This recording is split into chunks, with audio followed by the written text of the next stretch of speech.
They say grief has a price tag. Mine was exactly $80,000 a year. That was the cost of keeping my granddaughter safe. That was the cost of keeping my promise to my dying daughter. For 6 years, I paid it without question. I thought I was a provider. I thought I was a protector. I was wrong. I was just a blind old fool with a checkbook. My name is Conrad Hallowell, and for 30 years I worked as a forensic auditor. I made a career out of finding the lies hidden inside numbers. I could look at a corporate ledger and tell you who was stealing, who was cheating, and who was desperate. But when it came to the monster living in my own daughter's house, I missed every single red flag. I missed them until a 10-year-old girl grabbed my sleeve in the middle of a blizzard and whispered 6 words that shattered my world. Grandpa, do not give him the money. Before I tell you what I found in the basement that night, let me know where you are watching from in the comments below. Hit like and subscribe if you have ever had to fight to protect the ones you love. The wipers of my Lincoln town car were fighting a losing battle against the nor'easter, slamming into Boston.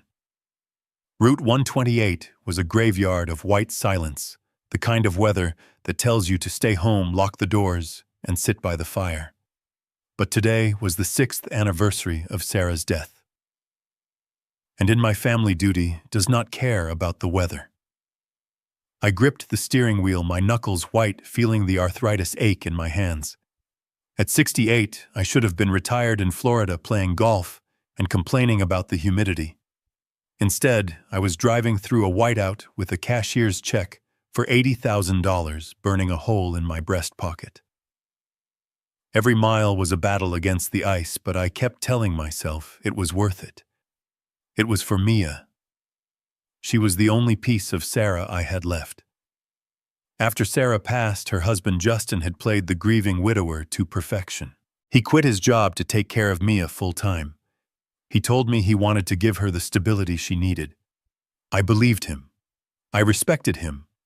I volunteered to cover their living expenses, the mortgage, the private school tuition, the vacations. I wanted my granddaughter to have a magical childhood untouched by the financial reality of losing a mother. I was the bank, and I was happy to remain open for business. The GPS finally announced I had arrived. I pulled into the long, winding driveway of the colonial estate in Wellesley. I bought this house for them.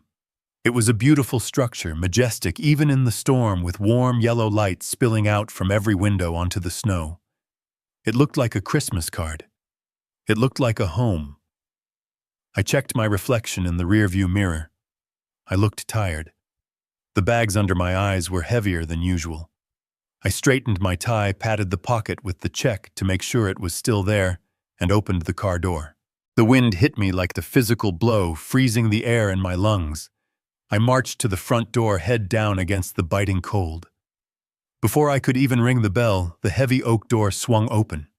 Justin stood there, framed by the golden light of the foyer. He was wearing a cashmere sweater that probably cost more than my first car, holding a glass of red wine. His smile was warm, practiced, and immediate. "Conrad," he exclaimed, rushing out in his socks to grab my arm. "You are insane for driving in this. I told you we could have done this next week. Come in before you freeze." He ushered me inside, and the sensory overload was instant. The house smelled of cinnamon and expensive pine candles. Jazz music was playing softly from hidden speakers. The heat was cranked up high, a stark contrast to the brutal freeze outside. It felt like walking onto a movie set. Justin took my heavy coat, shaking off the snow with the diligence of a devoted son-in-law. "I barely touched the driveway, Justin," I grumbled, rubbing my cold hands together. "You know I would not miss today." "Where is she?" "She is upstairs finishing her homework," Justin said, guiding me into the living room. He gestured to the Italian leather sofa. "Sit, please. Can I get you anything? Scotch. Or maybe some hot tea to warm you up." I sat down, my eyes scanning the room out of habit. My auditor's brain never really turned off. I noticed the new 85-inch television mounted above the fireplace. I noticed the Persian rug that looked brand new. I noticed a sculpture on the side table that looked like a jagged piece of metal, but probably cost $5,000. Justin was living well. My money was being put to use. I told myself this was good. It meant Mia was living in comfort. It meant she was not lacking anything. I am fine, Justin, I said, reaching into my jacket pocket. I did not want to drag this out. The roads were getting worse, and I wanted to see Mia give her my love and get back to the safety of my hotel. I pulled out the envelope. Justin saw it. For a split second, just a fraction of a heartbeat, the mask slipped. His eyes did not look at my face. They darted straight to the envelope in my hand. It was a hungry look, a desperate look. But as quickly as it appeared, it vanished, replaced by a look of humble reluctance. Conrad, you know. You do not have to do this, he said, his voice dropping to a whisper as if he were embarrassed. You have done so much for us already. I feel guilty taking this. Take it, I said firmly, placing the envelope on the marble coffee table. It is for Mia, for her school, for the house. You are doing the hard work, Justin. Raising a daughter alone is not easy. This is the least I can do. He sighed, picking up the envelope with both hands like it was a sacred relic. Thank you, Conrad. Truly, Sarah would be so happy to know you are looking out for us. I promise every cent goes to making sure Mia has the life Sarah wanted for her. I nodded, feeling a lump in my throat at the mention of my daughter. I trusted him. Why would I not? He was the father of my grandchild. He was the man my daughter chose. Then I heard footsteps on the stairs. Not the running, thumping footsteps of a 10-year-old girl. These were slow, measured, heavy steps. I turned around. Mia stood at the bottom of the grand staircase. She was wearing a velvet dress with a white lace collar. Her hair was braided perfectly, not a strand out of place. She looked like a porcelain doll, beautiful but stiff. Mia, honey. I smiled, opening my arms. Come here and give Grandpa a hug. She did not run. She walked, one foot in front of the other. Her eyes were fixed on me. They were Sarah's eyes, large, brown, and expressive. But today they looked different. There was no sparkle. There was no childhood joy. They looked wide, alert, and terrifyingly old. She reached me and stepped into my embrace. I wrapped my arms around her, expecting to feel the solid warmth of a healthy child. Instead, she felt fragile, rigid. She did not hug me back. Her arms hung by her sides. Hey, sweetie, I whispered, pulling back to look at her face. You look beautiful. Are you doing okay? Justin stepped in immediately, placing a hand on her shoulder. His grip looked firm. Too firm. She is just tired, Conrad, Justin said smoothly. She has been studying for her math finals all week. She wants to make you proud. Right, Mia? Mia nodded mechanically. Yes, Daddy. Something in my stomach turned over. A cold prickle of instinct that I had not felt since my days auditing corrupt corporations. The atmosphere in the room shifted. It was too perfect. Too rehearsed. Well, we have to celebrate, Justin announced, clapping his hands together. Conrad. I have a bottle of vintage Cabernet in the kitchen that I have been saving for a special occasion. I think your generosity tonight qualifies. Let me go open it and let it breathe. He gave Mia a pat on the head, a gesture that looked more like a warning than affection, and turned to walk toward the kitchen. I watched him go. I waited until he disappeared around the corner. I waited until I heard the sound of a cork popping. Then I turned back to Mia. I reached into my pocket and pulled out a small red envelope. It was just $100 cash, a little secret gift I always gave her for ice cream or toys, something separate from the big check. Here, I whispered, winking at her, for you. Do not tell your dad. Mia did not take it. She did not even look at it. Her eyes darted to the kitchen doorway, then back to me. Her breathing hitched. Suddenly, the porcelain doll facade cracked. Her lip trembled. She leaned in close. I thought she was going to kiss my cheek. Instead, I felt her hot breath against my ear. Her voice was barely a breath, shaking with a terror that no 10-year-old should ever know. Grandpa, don't give him the money. I froze. My hand holding the red envelope hovered in the air. She gripped my sleeve, her fingernails digging into the fabric of my suit. She pulled me down closer, her eyes wide and pleading, filling with tears she was too scared to shed. He is not who you think he is, she whispered, the words rushing out. Follow him, not to the kitchen. When he leaves, follow him. You have to go to the basement. The basement? Why the basement? Mia, I started to ask, my voice rising in confusion.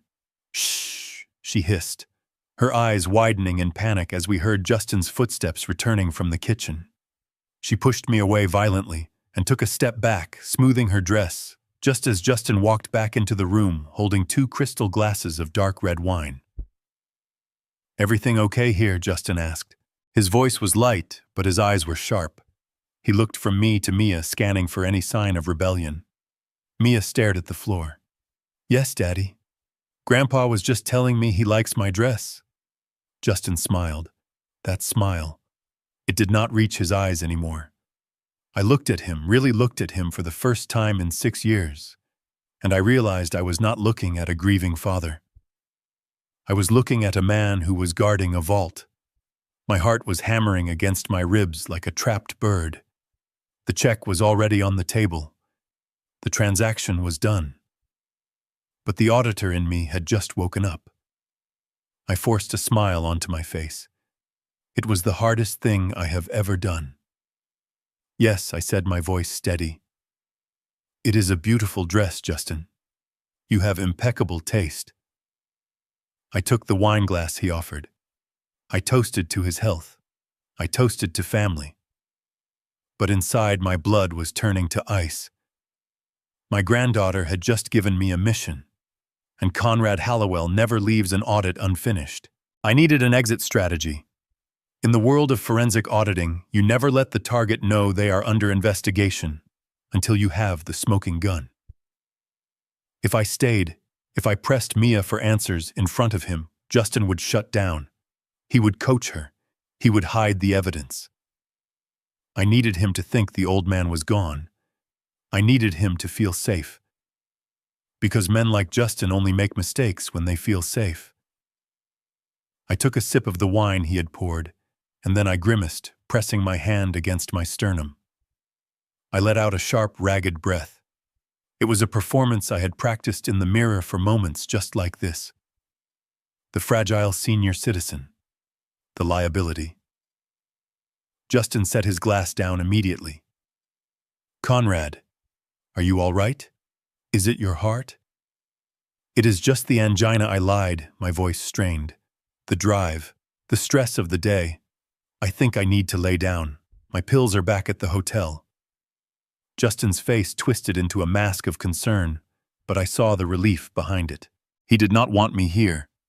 He wanted the $80,000, not the 68-year-old man attached to it. You should go, he said, already moving to help me up. Do not risk it, Conrad.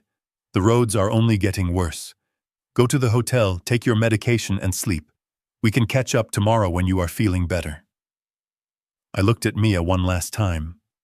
She was still standing by the stairs, her small hands gripping the banister so hard her knuckles were white.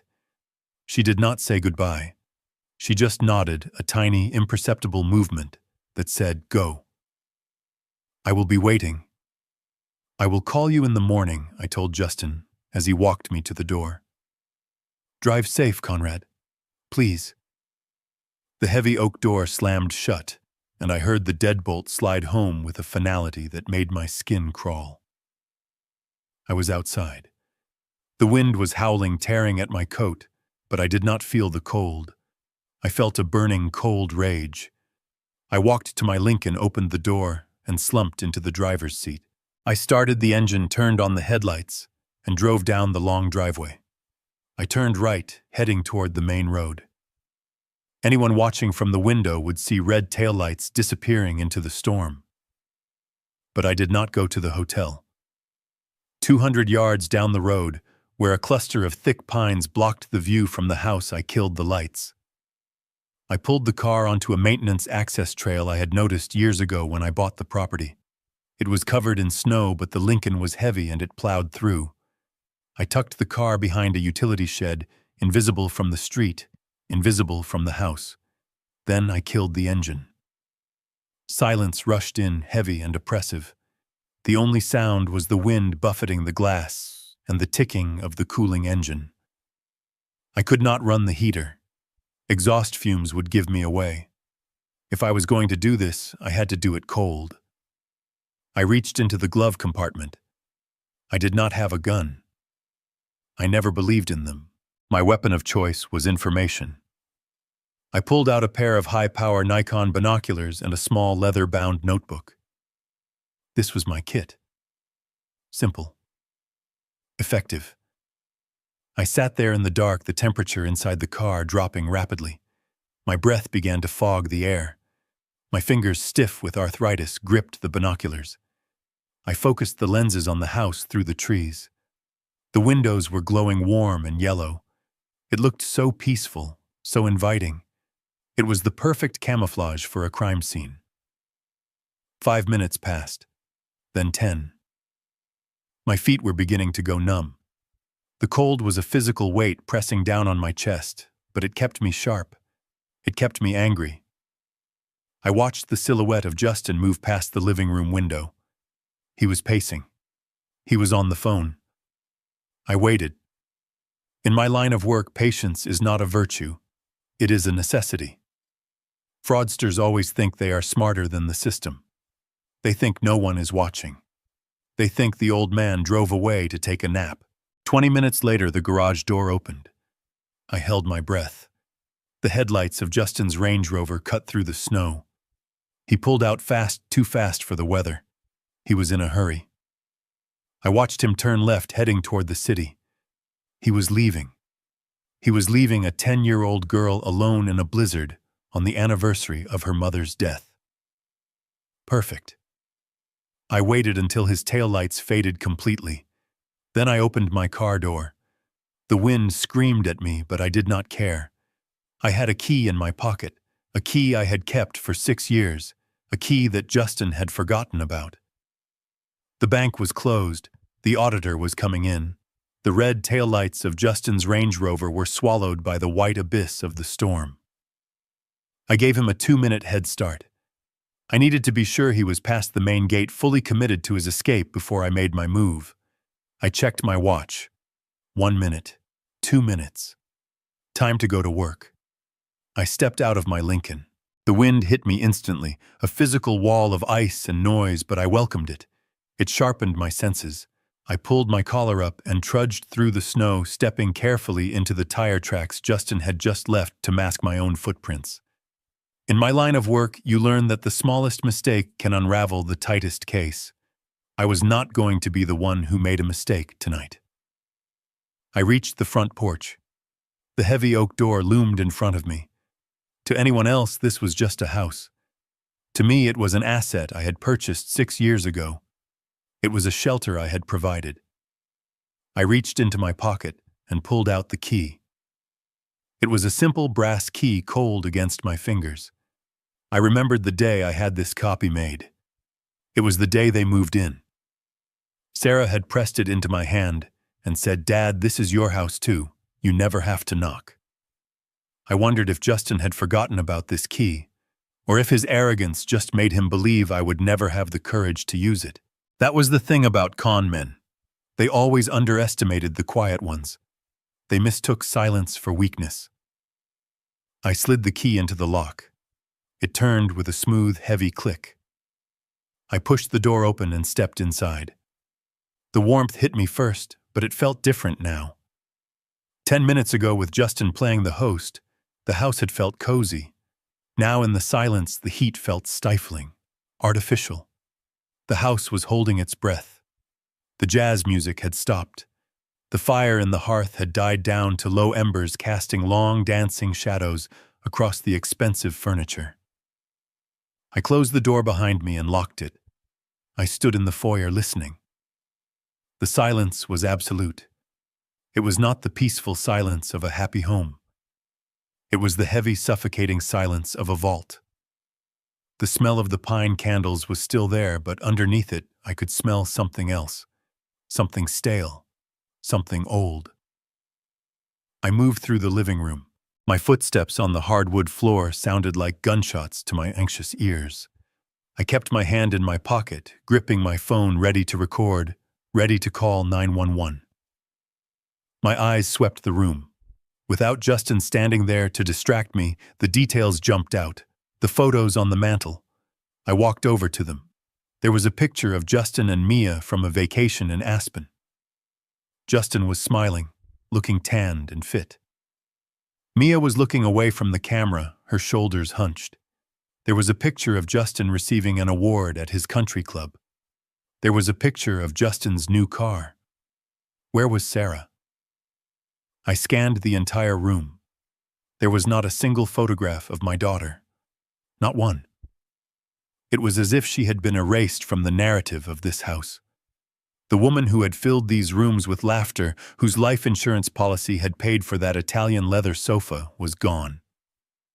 A cold rage settled in my stomach, heavier than the fear. I turned away from the mantel and looked toward the hallway that led to the kitchen and the basement door. Mia's voice echoed in my head. "Grandpa, don't give him the money." The basement. I walked toward the door at the end of the hall. It was a standard white door, identical to the pantry door next to it. But as I got closer, I noticed the handle. It was a heavy-duty locking knob, the kind you see on exterior doors, not interior ones. And there was a deadbolt installed above it. A deadbolt on a basement door. Why would you need to lock the basement from the outside? I tried the handle. Locked. Of course. I reached into my pocket for my lockpick, set a tool of the trade I hadn't used since my early days auditing warehouses in the shipyard district. But then I stopped. I looked at the doorframe. About 6 feet up, resting on the calm molding, was a small silver key. It was hidden in plain sight. Lazy. Arrogant. Justin assumed no one would ever look for it, because no one was ever supposed to be here when he was gone. I took the key down. My hand was trembling, not from age, but from adrenaline. I inserted the key into the deadbolt. It slid in effortlessly. I turned it. Thunk. The sound echoed through the empty house. I turned the knob and pulled the door open. A draft of cold air rushed up from the darkness below. It smelled of damp earth, mildew, and something sharp like ammonia. It was the smell of neglect. I pulled my phone out and turned on the flashlight. The beam cut through the gloom, illuminating a steep wooden staircase. These were not the finished carpeted stairs of a luxury home. These were raw, unfinished planks. I took the first step. The wood groaned under my weight. I descended slowly. 1 step, 2 steps. The temperature dropped with every foot I went down. It was freezing down here. The expensive heating system that kept the upstairs like a tropical island clearly did not reach this deep. The walls were bare concrete. No drywall, no paint, just the raw foundation of the house. I reached the bottom of the stairs and swept my light across the space. I expected to see storage boxes. I expected to see old furniture covered in sheets, maybe holiday decorations. But the basement was mostly empty. Just a vast concrete cavern full of shadows, except for the far corner. My flashlight beam landed on a partition wall. It was a makeshift structure built from plywood and 2x4s looking like it had been thrown together in a weekend. It stood out like a sore thumb against the concrete. There was a heavy metal padlock on the plywood door. I walked toward it. The silence down here was deafening. My own breathing sounded ragged in my ears. I was a forensic auditor. I dealt in facts, I dealt in paper trails. I was not prepared for what I was feeling right now. A primal grandfatherly instinct was screaming at me to turn back, to run away, because whatever was behind that plywood wall was going to break me. But I could not turn back. The truth was the only thing that mattered. I approached the plywood room. I didn't need a key for this one. The hasp was not locked. The padlock was hanging open, hooked through the latch, but not clicked shut. Another sign of Justin's laziness. Another sign that he felt untouchable. I reached out and removed the lock. I put my hand on the rough wood of the door. I pushed. The door creaked open, revealing the darkness inside. I raised my flashlight, my heart hammering against my ribs like a sledgehammer. And then I saw it. The beam of my flashlight cut through the darkness like a scalpel.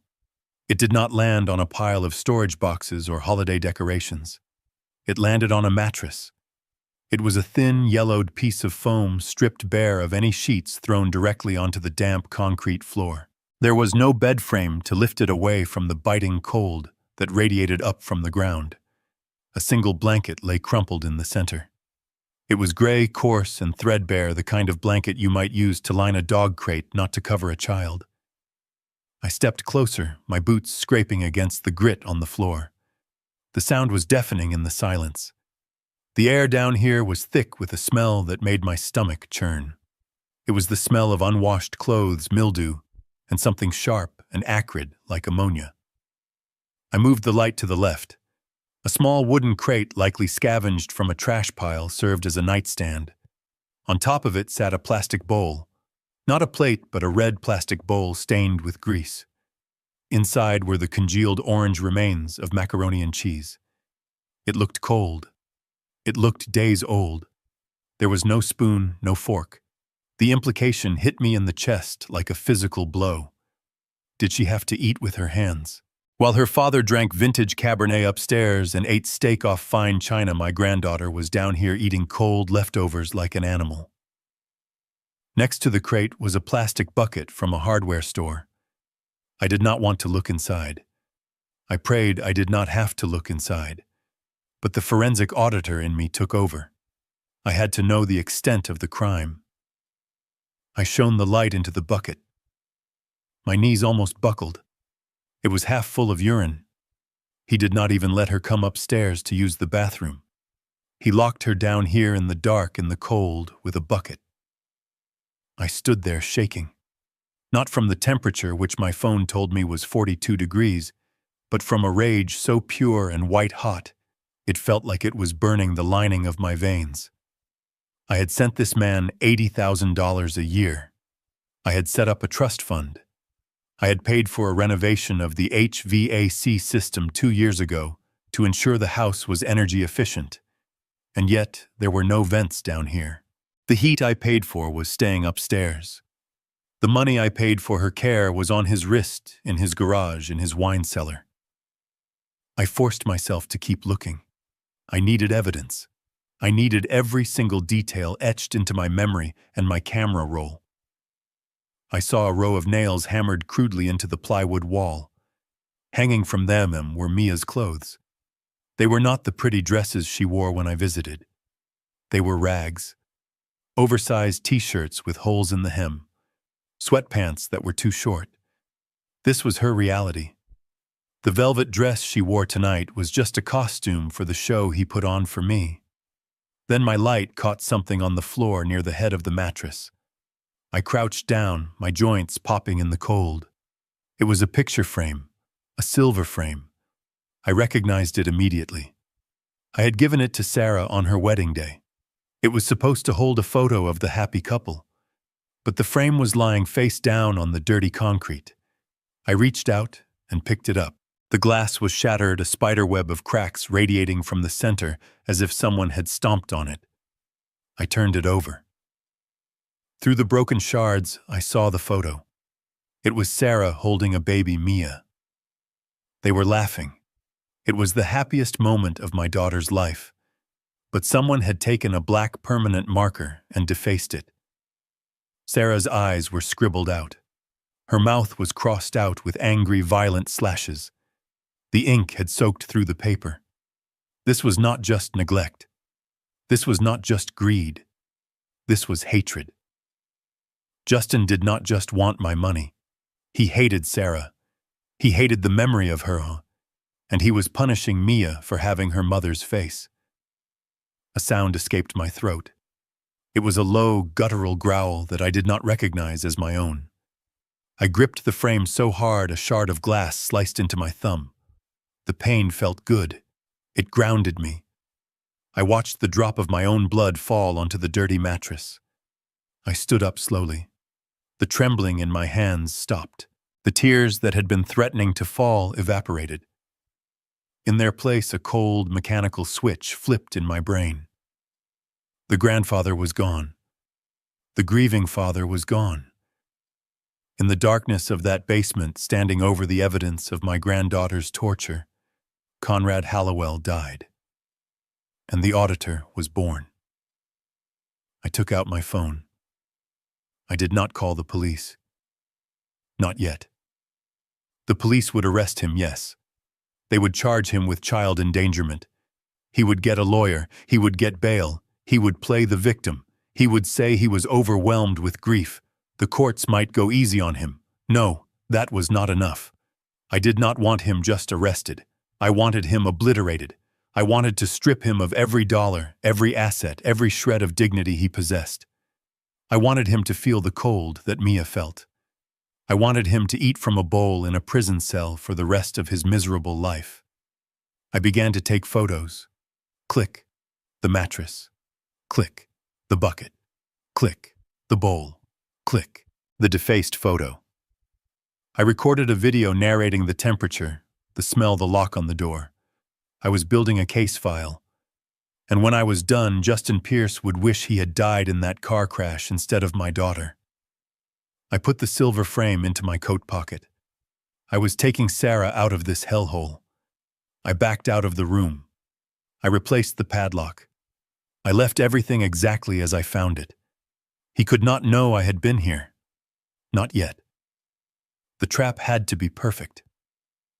I walked back up the stairs, locked the basement door, and replaced the key on the doorframe. I walked out into the blizzard. The wind dried the sweat on my forehead instantly. I sat in my car and watched the house for a moment longer. It looked so beautiful from the outside. But now I knew. It was a tomb. And I was about to bring the sledgehammer. The rage I felt in that basement was a living thing, a fire that wanted to consume everything in its path. I wanted to wait in the dark. I wanted to wait for Justin to come home, to walk through that door, and I wanted to beat him with my bare hands until he understood the meaning of pain. But violence is messy. Violence is temporary. I did not want temporary satisfaction. I wanted permanent destruction. And for that, I needed to be cold. I needed to be the auditor. I ran back up the stairs, my breath clouding in the freezing air, and went out to my car. I popped the trunk. Underneath the spare tire, inside a battered toolbox that looked like junk, was my real toolkit. I grabbed a small black pouch. Inside were 4 high-definition motion-activated cameras. They were no bigger than a quarter with a battery life of 48 hours. I had used these to catch warehouse managers stealing inventory. Now I would use them to catch a monster stealing a childhood. I went back inside the house. I had to move fast. Justin had been gone for 30 minutes. Even in this storm, a quick trip to the city and back would take an hour tops. I was on borrowed time. I started in the living room. This was his stage. This was where he played the role of the grieving noble father. I needed to capture the performance. I climbed onto a sturdy oak chair and placed the first camera on top of the bookshelf, nestled between 2 leather-bound encyclopedias that I knew Justin had never opened. The lens had a perfect wide-angle view of the entire room, including the front door and the staircase.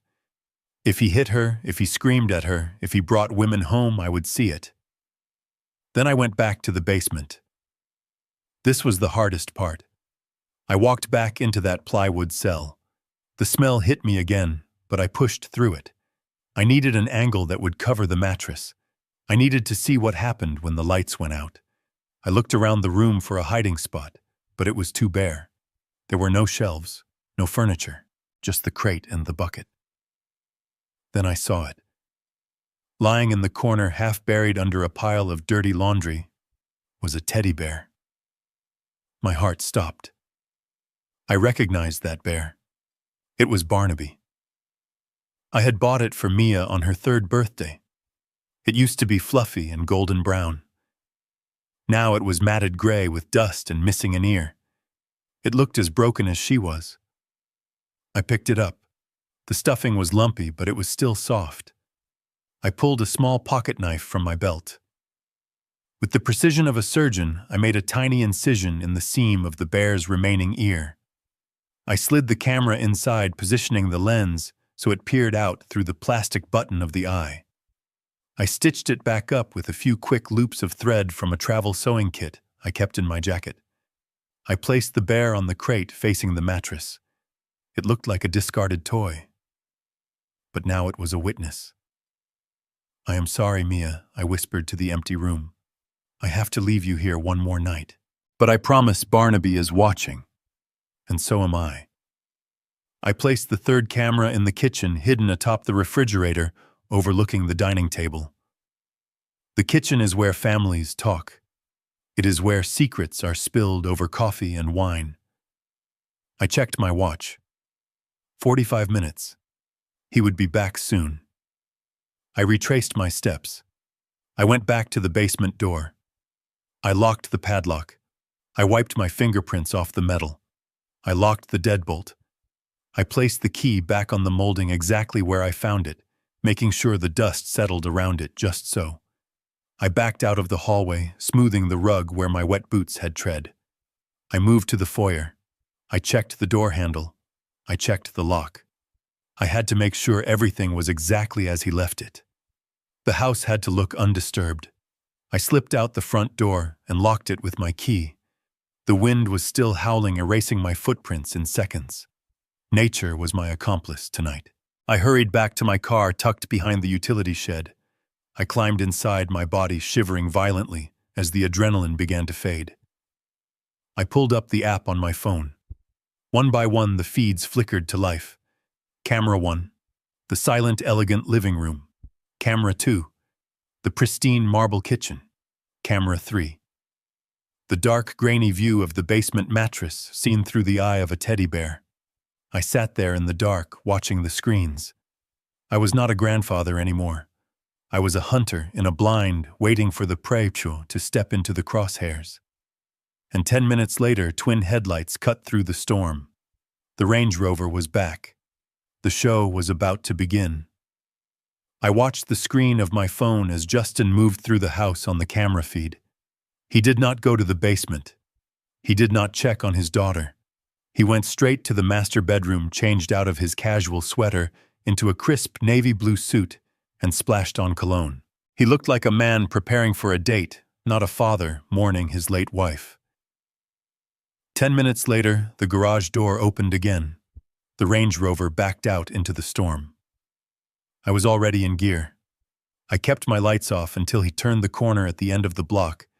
Then I eased the Lincoln out from behind the utility shed. The chase was on.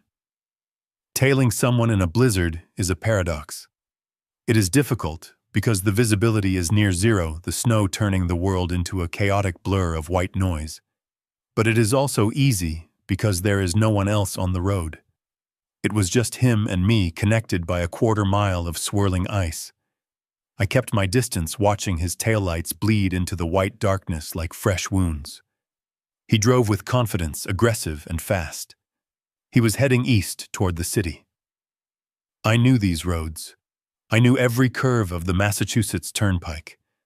As we merged onto the highway, the tension in my shoulders began to harden into a cold, calculated focus. This was no longer a family matter. This was an investigation. I was back in the field, trailing a suspect who had embezzled something far more valuable than money. We drove for 40 minutes, the city skyline eventually rising out of the mist like a jagged set of teeth. Justin did not head toward the suburbs or the quiet family neighborhoods. He took the exit for the Seaport District.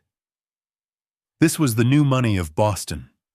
Glass towers that scraped the sky, restaurants that charged $50 for an appetizer, and rent prices that could feed a family for a year.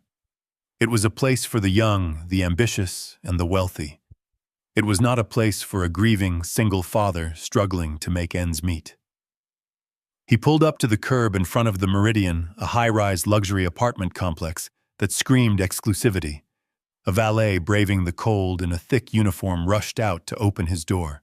Justin handed him the keys without a second thought, slipping a bill into the man's hand with the casual grace of someone who did this every day.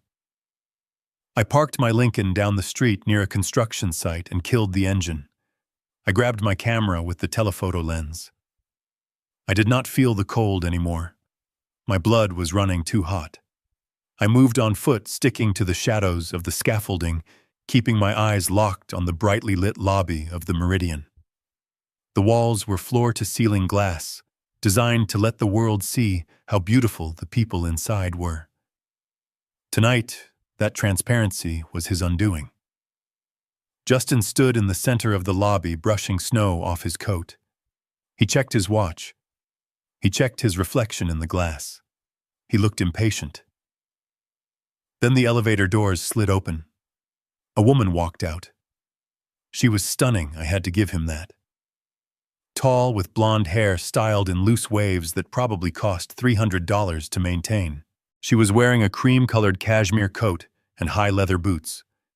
She walked toward Justin with a familiarity that made my stomach turn. She did not shake his hand. She did not hug him like a friend. She threw her arms around his neck and kissed him. It was a kiss of possession. A kiss that said, "You are home." I snapped 3 photos in rapid succession. The shutter click was lost in the wind, but the image was burned onto the memory card. This was Tanya. This was the reason my granddaughter was sleeping on a mattress in a basement. But the knife in my heart had not been twisted fully yet. 2 small figures ran out of the elevator behind Tanya. "Daddy." I could not hear the word through the thick glass and the howling wind, but I could read the lips.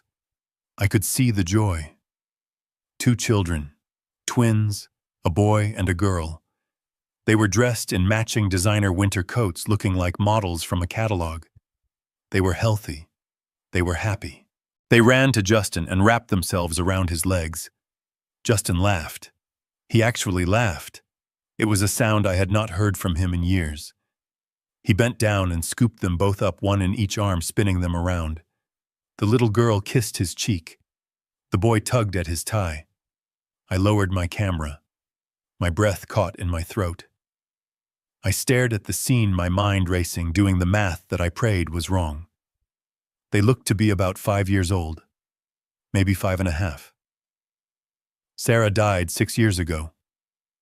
The numbers clicked into place with the devastating precision of a forensic audit. Sarah had been fighting cancer for 2 years before she passed. She was in hospitals. She was in chemo. She was fighting for every breath, for every extra minute with Mia.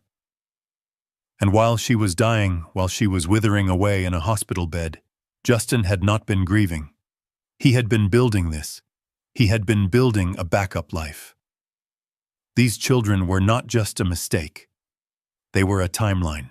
They were proof that his betrayal started long before he put my daughter in the ground. I raised the camera again. My hands were rock steady. I zoomed in on the twins. I needed clear shots of their faces. I needed to document their age, their clothes, the expensive toys they were clutching. The boy was holding a remote-controlled car. The girl was holding a doll that looked brand new. I thought about the bear in the basement. Barnaby, missing an ear, covered in dust. I thought about the bowl of cold macaroni. I watched Justin put the twins down and hand a credit card to the concierge at the front desk. I watched him guide Tanya and his secret family toward the hotel restaurant, connected to the lobby. They were going to have a feast. They were going to celebrate. And they were doing it on my dime.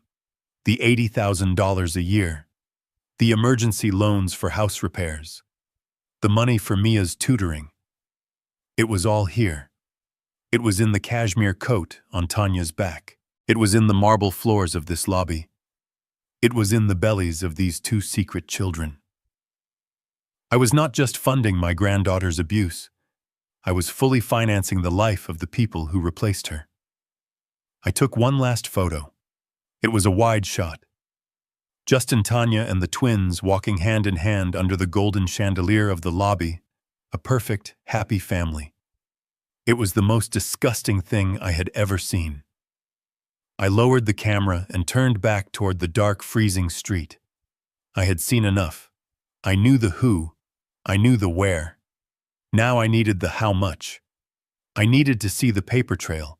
I needed to see the blood money flowing through the veins of the banking system. I walked back to my car, the snow crunching under my boots. I was going to call my lawyer. I was going to call my contact at the bank. Tonight, Justin Pierce was eating lobster and drinking wine. He should enjoy it, because it was going to be his last supper. The audit was officially open, and I was going to make sure the balance due cost him everything. I sat in the front seat of my Lincoln, the engine idling softly against the storm. The heater was running now, blasting warm air against my frozen hands, but I could not feel it.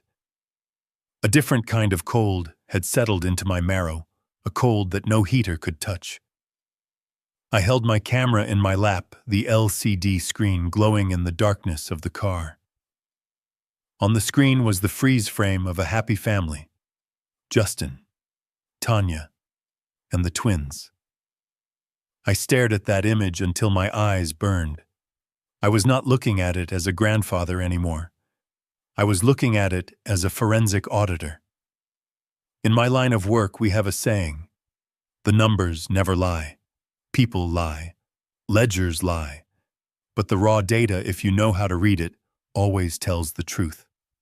And the data in front of me was screaming a truth so horrific, I had to close my eyes for a moment to keep from retching.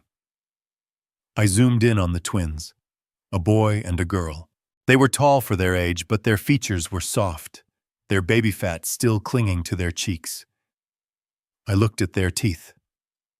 The boy was missing a front tooth. The girl had that specific coordination of a child who has just started kindergarten. I did the math. I calculated the variables: height, development, behavior. They were 5 years old, maybe pushing 6. Let us be generous and say 5.5. I pulled out my notebook. The leather was cold against my skin. I clicked my pen and wrote down the date. Today's date. Then I subtracted 5 years and 9 months. The gestation period. The time of conception. The date I arrived at was June. 6 years ago. My hand stopped moving. The ink bled into the paper, forming a small black pool. June. 6 years ago. I closed my eyes and suddenly I was not in a car in Boston. I was back in the sterile white room of Massachusetts General Hospital. It was summer. The air conditioning was humming, trying to battle the heat wave outside. Sarah was lying in the bed. She weighed 90 pounds. Her hair, that beautiful chestnut hair that Mia had inherited, was gone. Her skin was translucent like parchment paper. That June, Sarah had been in the middle of her 3rd round of chemotherapy. It was the brutal kind, the kind that scorches the earth in hopes of killing the weed. She was vomiting every hour. She was in agony, and every time she opened her eyes, she looked for him. "Where is Justin?" she would whisper, her voice cracking like dry leaves. "He is working, honey," I would tell her, holding her hand, wiping the sweat from her forehead. "He is working extra shifts to pay for the treatments. He loves you. He will be here soon." And he would come in late. He would smell of soap. He would look tired, but not the kind of tired you get from working a double shift at a warehouse. It was a different kind of exhaustion. He would sit by her bed for 20 minutes, check his watch, and say he had to go back, to take care of Mia. I believed him. I admired him. I wrote him checks for $5,000, $10,000 at a time. For the experimental drugs, he said. For the night nurse, he said. But looking at the date in my notebook, the lie unraveled. He was not working. He was not taking care of Mia. That June, while my daughter was vomiting into a plastic basin, while her body was literally eating itself alive, Justin was not at the warehouse. He was in bed with Tanya. He was creating a new life while watching his wife's life drain away. Those twins, those happy, healthy children laughing in the hotel lobby, they were conceived while Sarah was dying. The realization hit me with the force of a physical assault. I slammed my fist against the steering wheel. Once. Twice. The horn blared out into the snowy night, a long, angry sound that was swallowed by the wind. It was not just adultery. Adultery is a weakness. This was predation. This was a calculated long-term investment in replacing a dying asset. He knew Sarah was terminal. He knew the timeline. He did not wait for her to die to move on. He started building his lifeboat while the ship was still sinking. And the money. My mind raced back through 6 years of bank transfers. I had access to the trust account, but I had never looked closely at Justin's personal spending. I respected his privacy. I was a fool. I remembered the medical complications he claimed Sarah had in her final months. He asked for an extra $20,000 for a specialist in New York. We never went to New York. He said the doctor came to us. I paid it. That $20,000. That was the down payment on the condo where Tanya lives. I remembered the funeral. Oh God, the funeral. Justin stood by the grave, tears streaming down his face, looking like the most broken man in the world. He held Mia's hand. He accepted the condolences of hundreds of people. And Tanya was there. I remembered her now. She was in the back row wearing sunglasses. I thought she was a distant cousin or a colleague. She was pregnant at the funeral. She was standing there watching my daughter be lowered into the ground, carrying the child of the grieving husband. I felt a bile rise in my throat. I opened the car door and leaned out, retching into the snow. Nothing came out but dry heaves and the bitter taste of betrayal. I wiped my mouth with the back of my hand and sat back up. The air inside the car felt different now. It was no longer just cold. It was clear. The fog of grief that had clouded my judgment for 6 years had finally lifted. I looked at the photo of the twins again. I did not hate them. They were innocent. They were victims of his biology, just as much as Mia was a victim of his neglect. But they were living proof of the fraud. They were the biological receipts of his crime. I picked up my phone. My thumb hovered over the contact for my lawyer, Harrison Stone. Harrison was a shark. He was the kind of lawyer you hired when you did not want a settlement. You wanted a scorched earth policy. I had not called him in years because I had no wars to fight. Tonight, I was declaring war. I dialed the number. It was late past 10 o'clock, but men like Harrison never sleep. Hallowell, his voice rasped over the line, sounding surprised. I haven't heard from you since the retirement party. Everything all right? No, Harrison, I said, my voice sounding incredibly calm even to my own ears. It was the calm of a man who has just decided to pull the trigger. Nothing is all right. I need you to open a file. A file for what? For a forensic audit of the Justin Pierce household. And I need you to prepare a custody petition. Emergency ex parte. Conrad, slow down. Harrison said, the shift in his tone immediate. Custody is Mia in danger. She is living in a basement, Harrison. I said the words cutting through the air like glass shards. She is sleeping on a mattress on the concrete floor while he lives upstairs. And I just found out he has a second family. 2 kids, 5 years old. There was silence on the other end of the line. A heavy, stunned silence. 5 years old, Harrison asked finally. But Sarah? Exactly, I cut him off. He was breeding them while she was dying. And I paid for it. I paid for all of it. I heard the sound of a chair scraping against the floor, then the rustling of paper. Harrison was moving. Where are you, Conrad? I am outside the hotel where he is celebrating their birthday. Do not go inside, Harrison warned. Do not do anything violent. If you touch him, we lose the high ground. We need to be surgical about this. I am not going to touch him, I said, watching the hotel entrance where Justin was still likely laughing over appetizers. I am going to eviscerate him. I want you to pull the deed to the Wellesley house. I want you to check the terms of the trust. I drafted that trust, Conrad Harrison said, his voice sharpening. There is a morality clause. If he cohabitates, if he endangers the welfare of the child, he loses the right to reside. I finished the sentence for him. He loses everything, Harrison corrected. The stipend, the access to the accounts. And if we can prove the abuse, Conrad, we can put him in prison. That is the goal, I said, but not yet. Tomorrow is the party. He invited me. He wants to show off his success to his investors. He wants me to play the role of the benevolent grandfather one last time. So we let him have his party, Harrison said, understanding the plan immediately. We let him have the party, I agreed. I want you to meet me there. Bring the papers. Bring the sheriff. But wait outside until I give the signal. What is the signal?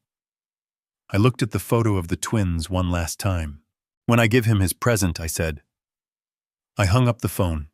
I started the car and put it into drive. I was not going back to the hotel to sleep. I had work to do. I had to go through 6 years of bank statements. I had to match every withdrawal to every lie. I had to build a timeline that was so watertight that when I dropped it on his head, it would crush him. I drove away from the city, leaving the happy family in the warm glow of the hotel. Enjoy your dinner, Justin. Order the expensive wine. Hug your secret children. Because tomorrow the bill comes due, and the auditor is coming to collect. I drove back to Wellesley in a trance. The snow was falling harder now, turning the world into a blur of white, but my mind was crystal clear. I parked the Lincoln in the same spot as before, tucked behind the utility shed, invisible to the naked eye, but perfectly positioned for surveillance. I sat in the darkness, the engine off the cold, seeping through the floorboards, and I held my phone like it was a weapon. The app was open. The feeds were live. I was ready. 20 minutes later, the headlights swept across the front lawn. The Range Rover pulled into the driveway. But this time, Justin did not park in the garage. He left the car running near the front steps like a valet stand. He jumped out and opened the passenger door for Tanya.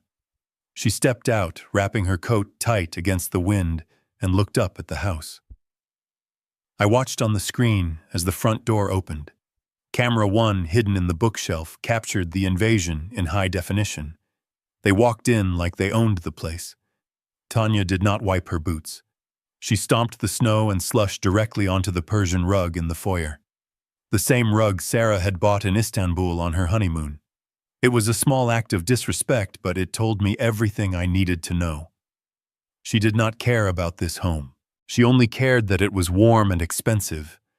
The twins burst in behind her, screaming with excitement. They ran circles around the living room, their wet boots leaving dark streaks on the hardwood floor. The boy, the one with the missing tooth, grabbed a crystal vase from the side table, a vase I had given Sarah for her 30th birthday, and held it up like a trophy. "Be careful with that, buddy," Justin said, but his voice was weak. There was no discipline in it. He was smiling. He was just happy they were happy. Tanya pulled off her cashmere coat and threw it. She did not hang it up.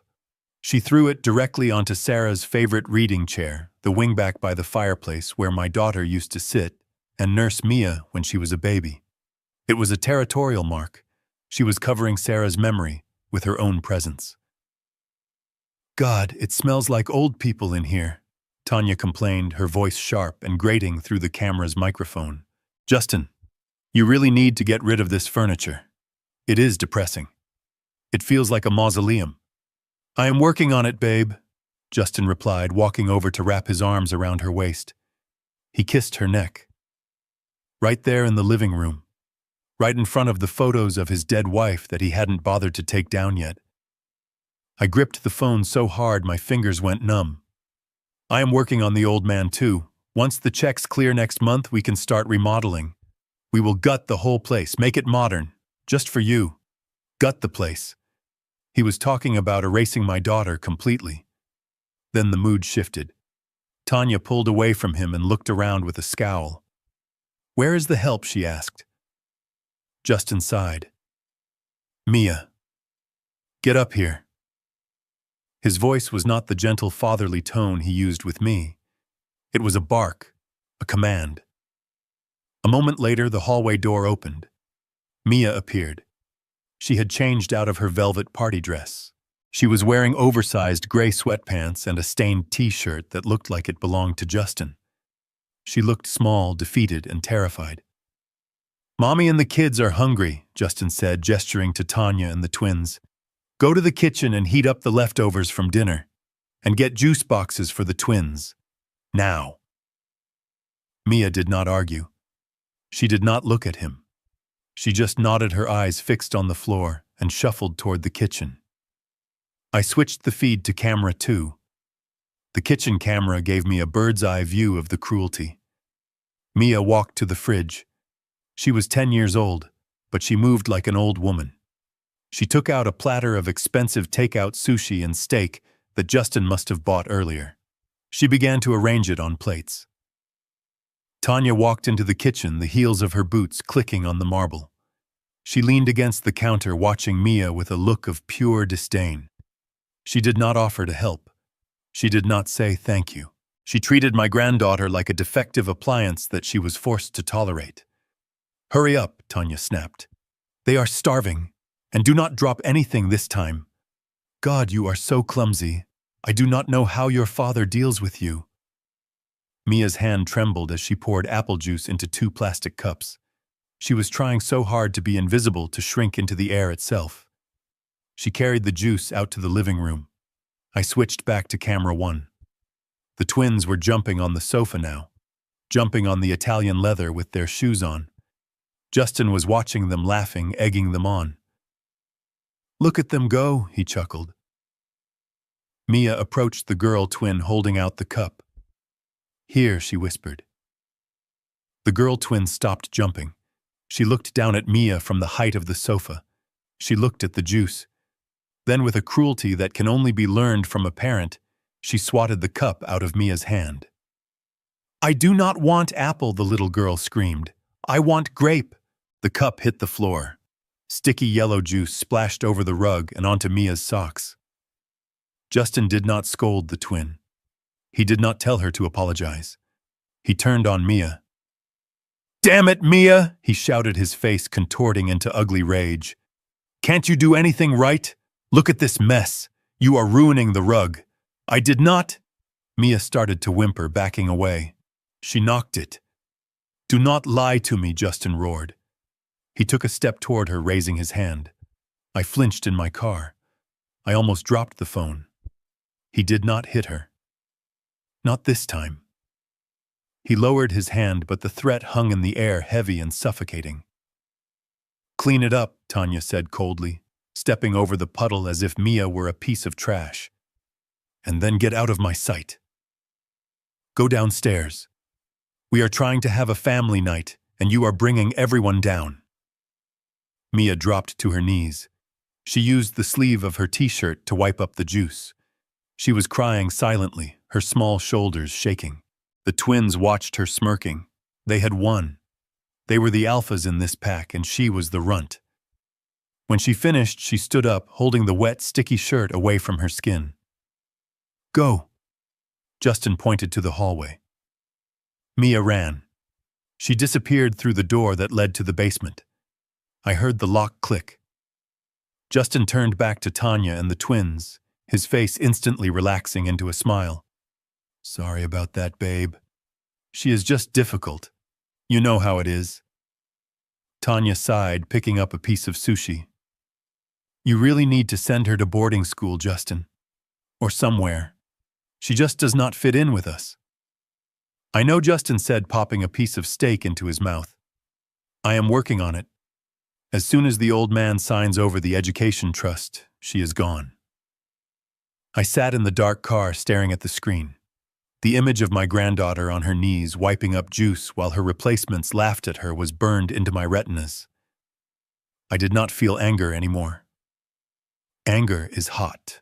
Anger is impulsive. What I felt was the cold absolute zero of a verdict being reached. They were not a family. They were parasites.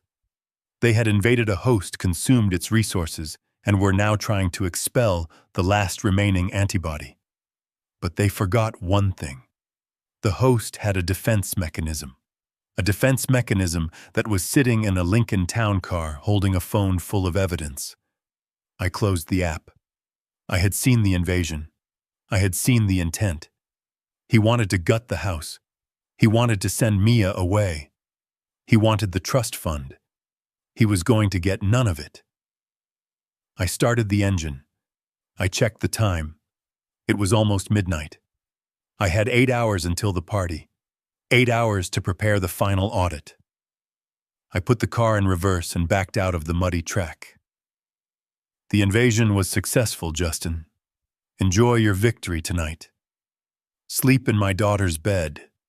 Let your mistress wear her clothes. Because tomorrow the landlord is coming home, and he is bringing an eviction notice written in fire. The screen on my phone was small, just a few inches of glass and pixels, but the image it broadcast was sharp enough to slice through my heart. I sat in the freezing darkness of my car, the engine block cracking, as it cooled, and watched the dinner party unfold in the house I had paid for. I had switched the feed to camera 3, the one hidden atop the refrigerator. From this angle, the dining room was a stage and the players were taking their places. Justin sat at the head of the table, the king of his castle. Tanya sat to his right, radiating a smug sense of ownership. The twins were seated on either side, banging their silverware against the table, demanding food. And then there was Mia. My granddaughter was not sitting. There was no chair set for her. She was standing by the sideboard holding a heavy silver pitcher of water. She looked like a servant in a Victorian manner, not a child in her own home. She was wearing that oversized stained t-shirt, her hair pulled back in a messy knot, while everyone else at the table was dressed in designer clothes.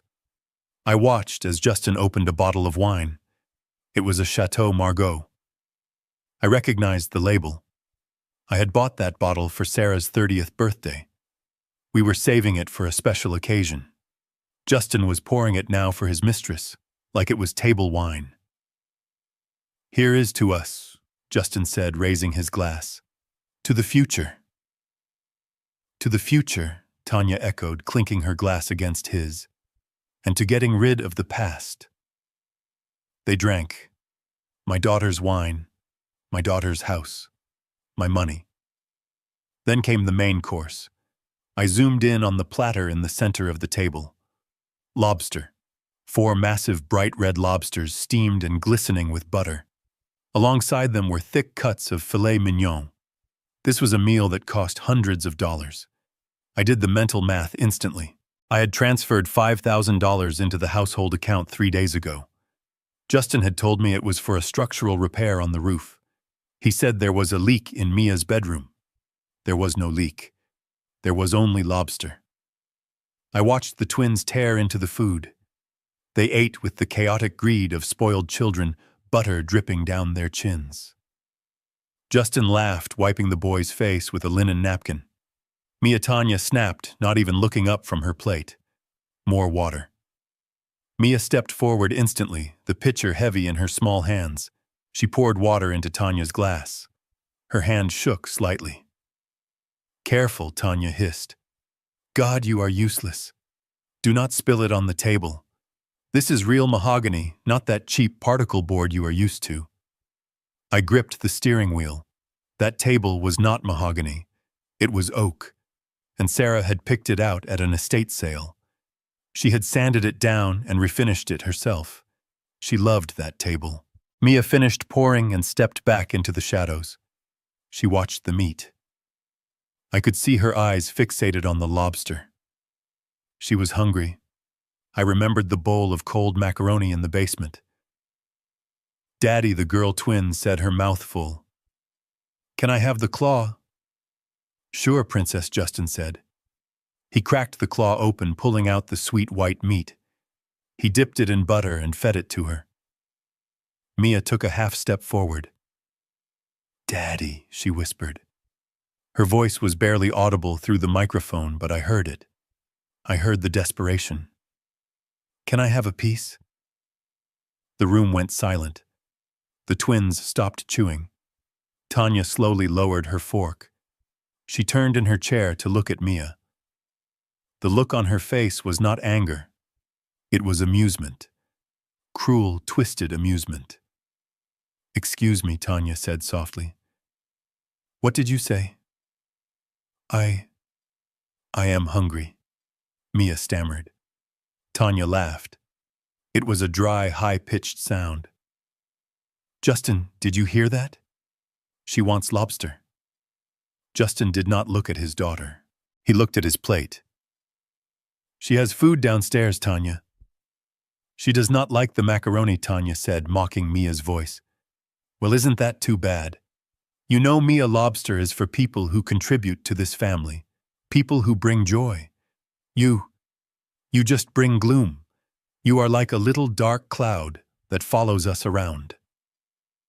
"I am not," Mia whispered, tears welling up in her eyes. "You are," Tanya continued, picking up her wineglass. "You are exactly like your mother." My blood froze. Mia stiffened. "Do not talk about my mommy." "Oh, I will talk about her," Tanya said, her voice dropping to a venomous whisper. "Because I have to live in her house. I have to look at her ugly wallpaper. I have to sit on her uncomfortable furniture. Your mother had terrible taste, Mia. Just look at you. You are weak, pale, always crying. Sarah was just like that, wasn't she? Weak. That is why she died. She did not have the fight in her." "That is not true," Mia cried out. Her little hands balled into fists. "Mommy was strong. She gave up." Tanya spat back. "She left you. She left Justin.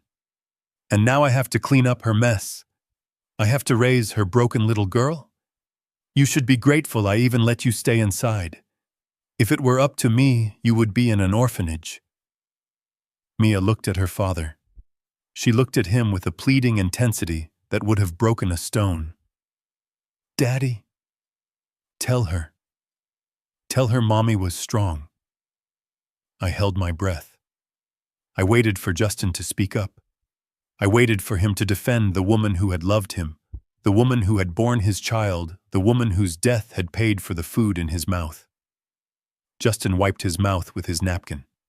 He took a sip of wine. He looked at Mia. "Tanya is right, Mia," he said coldly. The air left my lungs. "Your mother was sick," Justin said, his voice devoid of emotion. "She was sick for a long time. And it was exhausting. For all of us. Tanya is here now. Tanya is the one taking care of us. You need to show her respect." "But she said Mommy was weak." Mia sobbed. "Stop crying." Justin slammed his hand on the table. The silverware jumped. "I am sick of the crying. It has been 6 years, Mia. Get over it. Your mother is dead. She is in the ground. This is our life now. If you cannot accept that, then you can go back to the basement and stay there until you learn some gratitude." Mia stood there for a second, her body trembling violently. Then she dropped the silver pitcher. It hit the floor with a deafening clang. Water splashed everywhere, soaking the rug, soaking Tanya's boots. "You little brat!" Tanya shrieked, jumping up. "Get out!" Justin roared, pointing at the door. "Get out of my sight before I really give you something to cry about." Mia turned and ran. I watched her flee down the hallway. I watched her disappear through the door to the basement. I heard the lock click from the outside. Justin had remote locks installed. He locked her in from his phone. Back in the dining room, Tanya was wiping water off her boots, muttering curses. "I cannot wait until she is gone," Tanya said. "Soon, babe," Justin said, pouring her more wine. His anger had vanished instantly, replaced by that smooth, sociopathic calm. "Once the old man signs the papers tomorrow, we ship her off to that boarding school in Vermont. The one for troubled youth. They will straighten her out, and we will never have to see her again." He picked up a piece of lobster and ate it. I stared at the screen. I was not shaking anymore. I was perfectly still. I had seen the physical abuse. That was a crime. But this psychological dismantling of a child, this desecration of my daughter's memory, this was something far worse. This was a soul murder. Justin had just signed his own death warrant, not a physical one. I would not kill him. That would be too easy. I was going to let him live, but I was going to strip him of every layer of protection he had. I was going to take the house, the cars, the money, the reputation, the freedom. I was going to leave him naked in the snow, just like he had left my granddaughter's soul. I closed the app. I did not need to see anymore. The audit was complete. The evidence was overwhelming. The verdict was guilty on all counts. I picked up my phone and dialed Harrison Stone again. "Do not sleep, Harrison," I said when he answered. "I am awake, Conrad," he replied. "I am looking at the trust documents now." "Add a clause," I said. My voice sounded like grinding metal. "What clause?" "Total liquidation," I said.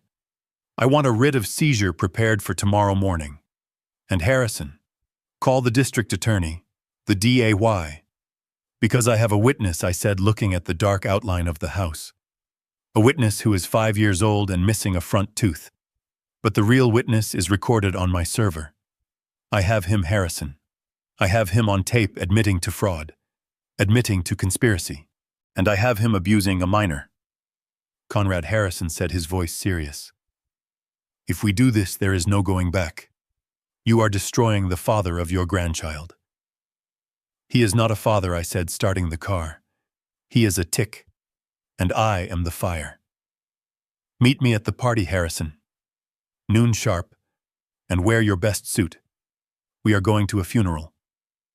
"Whose funeral?" Harrison asked. "His," I said. I put the car in gear and drove away into the storm. The snow was stopping. The clouds were breaking. Tomorrow would be a clear, cold day. A perfect day for judgment. I drove straight to the financial district. The city was asleep, buried under 6 inches of fresh snow, but the lights in the corner office of Stone and Associates were burning bright. Harrison Stone was waiting for me. We had known each other for 30 years. We had fought in the trenches of corporate litigation together, dismantling corrupt CEOs and uncovering embezzlement schemes that made the front pages of the Times. But tonight, the case file wasn't a corporation. It was my life. I walked into his office carrying a black weatherproof case. Harrison was standing by the window looking out at the frozen harbor. He turned when I entered. He didn't offer me a drink. He didn't ask how I was. He looked at the expression on my face and he simply pointed to the mahogany conference table. "Show me," he said. I opened the case. I didn't say a word. I laid out the photos first. The basement mattress, the bucket, the bowl of congealed macaroni, the defaced photo of Sarah. Then I laid out the photos from the hotel lobby. Justin, Tanya, the twins, the happy secret family funded by my grief. Harrison picked up the photo of the basement. His hand, usually steady as a surgeon's, trembled slightly. He adjusted his glasses, leaning in closer, as if he couldn't believe what his eyes were registering. "Jesus Christ, Conrad," he whispered, the air hissing through his teeth. This This is medieval. He is keeping her in a dungeon. That is the emotional evidence, I said, my voice flat and clinical. I pushed it aside. Emotional evidence wins over a jury, Harrison. But I don't want a jury trial. I want a summary execution, financially speaking. I pulled out the second stack of papers. These were the bank statements I had downloaded and printed in the car. I had highlighted the transactions in yellow. Look at the dates, Harrison. Look at the outflows. Harrison sat down, putting on his reading glasses. He picked up the ledger. $80,000 a year in direct stipend, I began pointing to the columns, plus $20,000 for medical emergencies, plus $15,000 for home repairs. Look at this transfer here. June 12th, $5,000 for Mia's summer camp. I remember that Harrison nodded. You were so happy she was going to horse riding camp. There was no camp, I said. I checked the camp's records tonight. Mia was never registered. Now look at this credit card statement from a jewelry store in Back Bay. The date matches. June 14th. A diamond tennis bracelet. $5,000. Harrison looked up, his eyes wide. He bought his mistress jewelry with his daughter's camp money. It gets worse, I said. I pulled out the deed to the Wellesley house. This was the weapon I needed him to sharpen. The house is held in the Hallowell Family Trust, I said. Justin is the trustee. Mia is the beneficiary. But read Section 4, Paragraph C, the occupancy clause. Harrison flipped through the thick legal document. The paper rustled loudly in the silent office. He found the paragraph. He read it silently, his lips moving slightly. The trustee shall have the right to reside in the property solely for the purpose of providing a stable environment for the beneficiary, he read aloud. This right is contingent upon the trustee maintaining the property in good condition and... He stopped. And I prompted. And adhering to a standard of moral conduct that reflects the values of the grantor, Harrison finished. He looked up at me. Conrad, this is boilerplate language. It's the morality clause. Usually it's impossible to enforce. Moral conduct is subjective. Any judge would throw this out as vague. Not if the violation is criminal, I said. Not if the violation involves child endangerment. And not if the violation involves fraud. I pulled out a USB drive and slid it across the table. I have him on video, Harrison. I have him admitting that he wants to gut the house. I have him admitting that he plans to send Mia away to a facility for troubled youth so he can take over the property. That is not just immoral. That is a breach of fiduciary duty. He is acting against the interests of the beneficiary. Harrison picked up the USB drive. He turned it over in his fingers. If we can prove he is acting against Mia's interests, he said, his lawyer brain firing on all cylinders. Now then, the trust is voidable. We can remove him as trustee immediately. And the occupancy right, I asked. It vanishes, Harrison said. If he is no longer the trustee, he is just a guest who has overstayed his welcome. And the money, I asked. The $480,000 I sent him. Harrison frowned. That is trickier. You sent that voluntarily. It could be argued it was a gift. No, I said. I pulled out the final piece of paper. It was a single sheet, a copy of the very first check I sent him 6 years ago. In the memo line written in my cramped, precise handwriting were the words "loan against trust assets." I wrote that on every single check, Harrison. Every transfer. I never marked it as a gift. I marked it as a loan to the trust, to be managed by the trustee. Harrison's jaw dropped. You treated the stipend as a loan. I am an auditor, Harrison, I said, leaning back in my chair. I never give money away without a paper trail. I thought I was lending it to the trust to maintain the lifestyle of my granddaughter. But if he used that money for personal gain, if he used it to buy lobsters and diamonds and support a second family, then it is embezzlement, Harrison whispered. He wasn't spending a gift. He was stealing loan capital from the trust. Exactly. Harrison stood up. He walked over to his bookshelf and pulled down a heavy legal volume. He flipped it open, scanning the pages rapidly. "Conrad," he said, turning back to me, "if we frame it this way, if we hit him with the breach of fiduciary duty, the child endangerment, and the embezzlement of trust funds, we don't just evict him, we bankrupt him. We can attach a lien to every asset he owns, his car, his personal accounts, even his future wages." "Do it," I said. Harrison looked at the clock. It was 3 o'clock in the morning. "The courthouse opens at 9, he said. "I can get an emergency judge in chambers by 9:30. We can have the papers signed and stamped by 10. "The party starts at noon, I said. Harrison smiled. It was a shark's smile. Cold, predatory.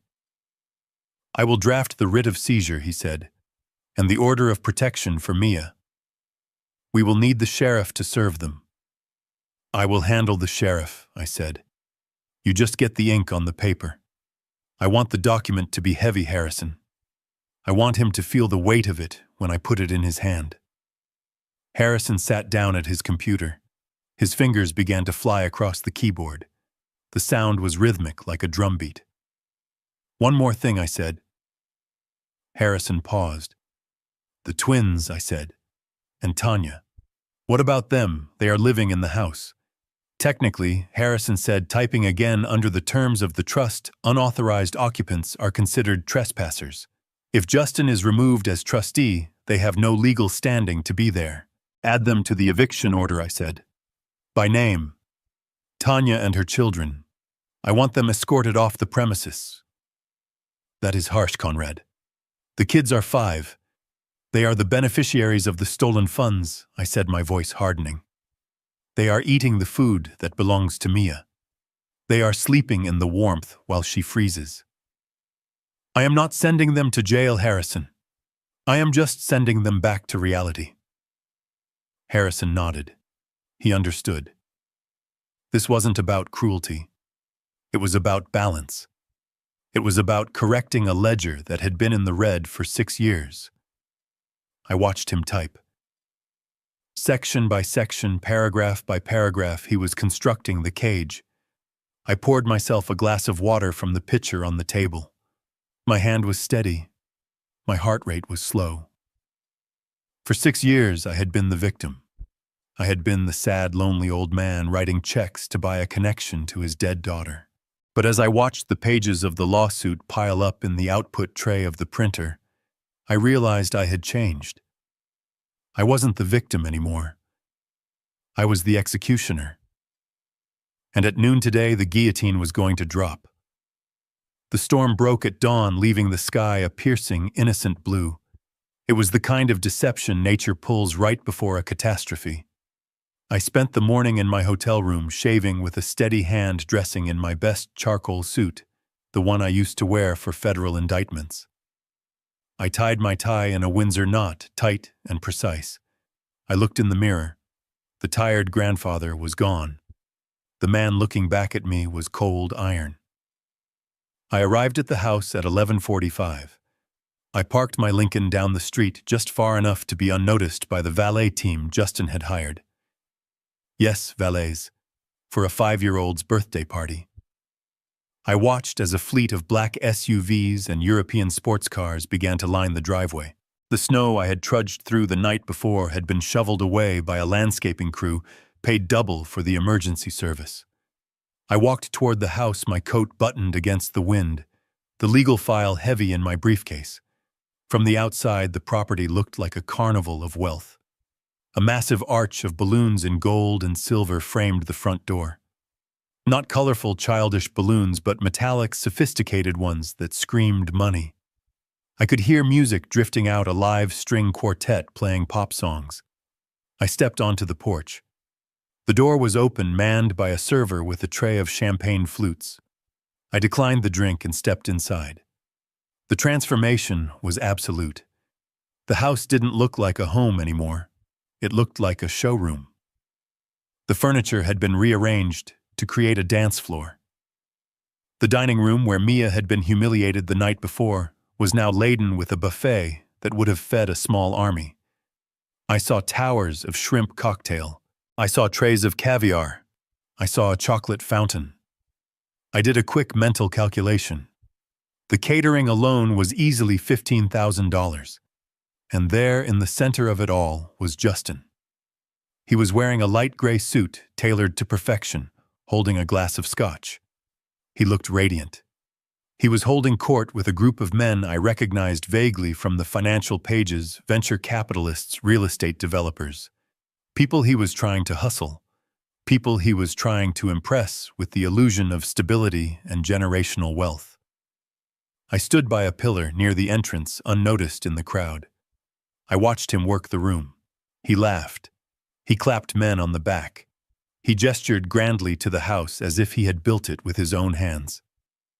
"Welcome, everyone," I heard him boom, his voice smooth as silk. "Thank you for coming out after the storm. We are so blessed to have you here to celebrate the twins. They are our little miracles." Miracles. He called the evidence of his adultery miracles. Tanya was by his side playing the role of the gracious hostess. She was wearing a white dress that looked dangerously like a wedding gown. She held the twin girl on her hip, parading her around like a prop. The little girl was wearing a diamond necklace.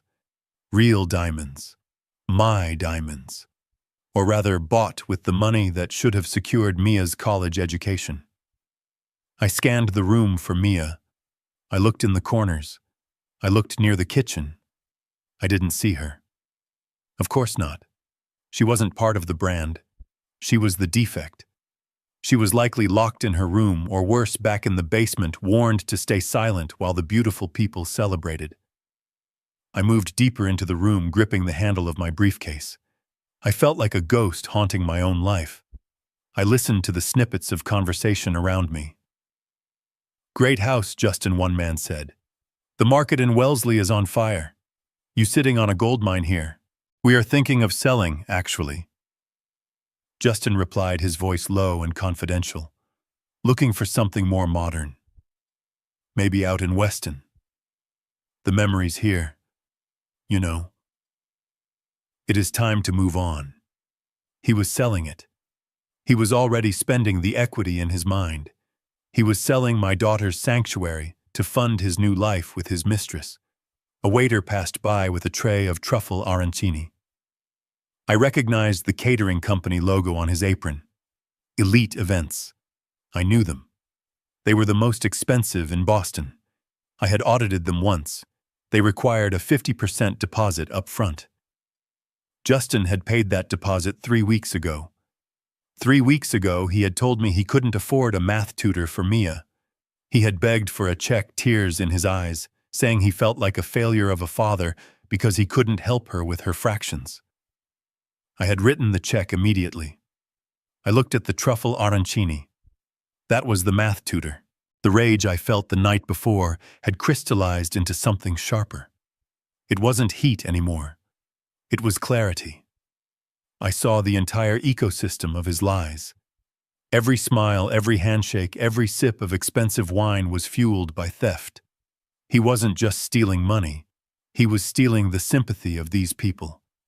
He was playing the widower who had found love again, the resilient hero. I checked my watch. Noon. Harrison Stone would be pulling up right about now. The sheriff would be with him. I saw Justin tap a spoon against his champagne glass. The room quieted down. The string quartet stopped playing. "Friends, family," Justin announced, beaming. "If I could have your attention, we are about to cut the cake. But first, I just want to say a few words about gratitude." I stepped out from behind the pillar. I walked into the center of the room. The crowd parted instinctively for the older man with the grim face and the heavy briefcase. Justin saw me. His smile faltered for a fraction of a second, just a twitch at the corner of his mouth, before he forced it back into place.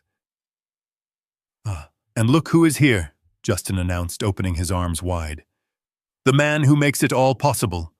Everyone, please welcome Conrad, the children's grandfather." Applause rippled through the room. Polite, wealthy applause. I didn't smile. I didn't wave. I kept walking until I was standing right in front of him. The space between us was charged with electricity. He smelled of expensive cologne and scotch. I smelled of cold air and judgment. "You made it," Justin said, his voice dropping slightly, a hint of nervousness creeping in. "I wasn't sure you would come after last night." "I wouldn't miss it for the world, Justin," I said. My voice was amplified by the silence of the room. Everyone was watching. "I brought a gift," I said. "Oh, Conrad." "You didn't have to." Tanya chimed in, stepping forward, eyes glistening with greed. She probably expected keys to a new car, or maybe a vacation home. I looked at her. I looked at the twins. Then I looked back at Justin. "It is not for the twins," I said loudly, so the back of the room could hear. "It is for you, Justin." I set the briefcase on the table right next to the 3-tier birthday cake. The click of the latches opening sounded like gunshots. I reached inside. I didn't pull out a check. I pulled out a thick stack of documents bound in blue legal covers. On top sat the oversized, terrifying seal of the Commonwealth of Massachusetts. "What is this?" Justin asked, his smile finally dying. I handed him the stack. It was heavy. He had to use 2 hands to hold it. "It is an audit, Justin," I said, "and you came up short." The moment I stepped across the threshold, the atmosphere in the room shifted instantly. It was a physical change, like the drop in pressure before a tornado touches down. The string quartet was playing a lively rendition of Vivaldi, but to my ears, it sounded like a funeral dirge. I stood in the entryway, shaking the melting snow from my coat onto the marble floor. I did not wait for the server to take my coat. I did not wait to be announced. I simply stood there, a dark gray statue, in a room full of peacocks. The guests nearest to the door went quiet first. They turned to look at the new arrival, expecting perhaps another wealthy investor or a local politician. Instead, they saw me. They saw a 68-year-old man with a face carved from granite, holding a battered leather briefcase that looked like it contained nuclear codes. The silence spread outward from the door like a ripple in a pond. Conversations died mid-sentence. The clinking of silverware against fine china stopped. Even the musicians seemed to sense the shift, their tempo faltering slightly, before they trailed off into an awkward silence. In the center of the room, Justin froze. He had his arm around a man in a navy blazer, likely a potential investor for one of his phantom business ventures. Justin's back was to me, but he felt the room go cold. He turned around slowly. His face was flushed with alcohol and triumph, but when his eyes locked onto mine, the color drained away instantly. For a second, just a fleeting heartbeat, I saw the terror. I saw the look of a man who knows the executioner has arrived. But Justin was a professional. He was a con artist of the highest caliber. He blinked once and the terror vanished, replaced by a wide, practiced smile that didn't reach his eyes. He handed his drink to a passing waiter and spread his arms wide, walking toward me with the enthusiastic stride of a loving son-in-law. "Conrad," he boomed, his voice filling the silent room. "You made it. I was so worried about the roads. Everyone, look who is here. It is the grandfather of the hour." He reached me and pulled me into a hug. His grip was tight, too tight. It was a warning, not an embrace. He smelled of expensive scotch and fear. Close to my ear, where no one else could hear, he whispered through his teeth. "What are you doing here, Conrad? You look like the Grim Reaper. You are scaring the guests." I pulled back from the hug, slowly peeling his hands off my shoulders as if they were covered in filth. I looked him dead in the eye. "I am here for the party, Justin. I wouldn't miss a celebration of family." Justin let out a nervous laugh, turning to the crowd. "He is quite the joker, my father-in-law. Always has that dry sense of humor. Come on in, Conrad. Let me get you a drink. We have a 19-year-old single malt I think you will appreciate. He tried to steer me toward the bar, tried to move me to the periphery of the room where I could be contained, where I wouldn't be a spectacle. But I planted my feet. I was not moving. I was the anchor, and he was the sinking ship. I do not want a drink, I said, my voice projecting clearly to the back of the room. I want to see the family. Tanya appeared at his elbow then. She was breathless, her face flushed. She looked at me and then immediately at the heavy briefcase in my hand. Her eyes lit up. She didn't see an audit. She saw a checkbook. She saw another zero added to her bank account. "Oh, Conrad," she gushed, reaching out to touch my arm with her manicured hand. "We are so glad you came. The twins will be so excited. They are in the sunroom opening presents. Did you bring something for them?" She gestured unsubtly to the briefcase. I looked at her hand on my sleeve. It was the hand that had poured water for my granddaughter the night before. It was the hand that had pointed to the basement door. "I brought exactly what this family deserves," I said coldly. The guests were whispering now. They could sense the tension. It was thick in the air, vibrating like a high-tension wire. These were Shark's two wealthy people who understood power dynamics. They knew this wasn't a happy family reunion. They were watching a predator corner its prey. Justin sensed he was losing control of the narrative. He needed to get me out of the center of the room. "Why don't we go to the study, Conrad?" he said, his smile starting to crack at the edges, showing the desperation underneath. "We can talk business later. Right now, let's just enjoy the party. There are some people I want you to meet. I am not here to meet your friends." "Justin," I said, "I am here to clarify some financial matters. Right here. Now." Justin's eyes darted around the room. He was trapped. If he made a scene, he would look unstable in front of his investors. If he let me speak, he risked exposure. He was trying to calculate the damage, trying to figure out the path of least resistance. "Conrad. Please," he hissed, his voice dropping to a plea. "Not in front of everyone. Think of Mia." That was the wrong thing to say. I looked at him, and for the first time I let the anger show. Just a flash of it. A spark of the inferno that was burning inside me. "I am thinking of Mia," I said. "That is the only reason I am standing here." I took a step forward, forcing him to take a step back. The power dynamic shifted physically. He was retreating. I was advancing. "Where is she, Justin?" I asked loudly. "Where is my granddaughter? She is around," he stammered. "She is playing." "Is she?" I asked. "Or is she downstairs?" The word hung in the air. Downstairs. It was innocuous to the guests, but to Justin it was a bomb. He knew that I knew. His face went gray. I realized then that he hadn't told anyone about Mia. To these people, she probably didn't exist. Or if she did, she was just a footnote, a shadow in the background of his new, perfect life. I walked past him. I walked straight to the center of the room, next to the towering birthday cake that cost more than most people make in a month. I placed my briefcase on the table, pushing aside a tray of untouched caviar. The room went deathly silent. Every eye was on the leather case. I clicked the latches. The sound was sharp and loud in the quiet room. Click, click. I didn't open it yet. I looked up at the crowd. I looked at the investors in their expensive suits. I looked at the women in their designer dresses. "You are all here to celebrate success," I said, my voice calm and authoritative.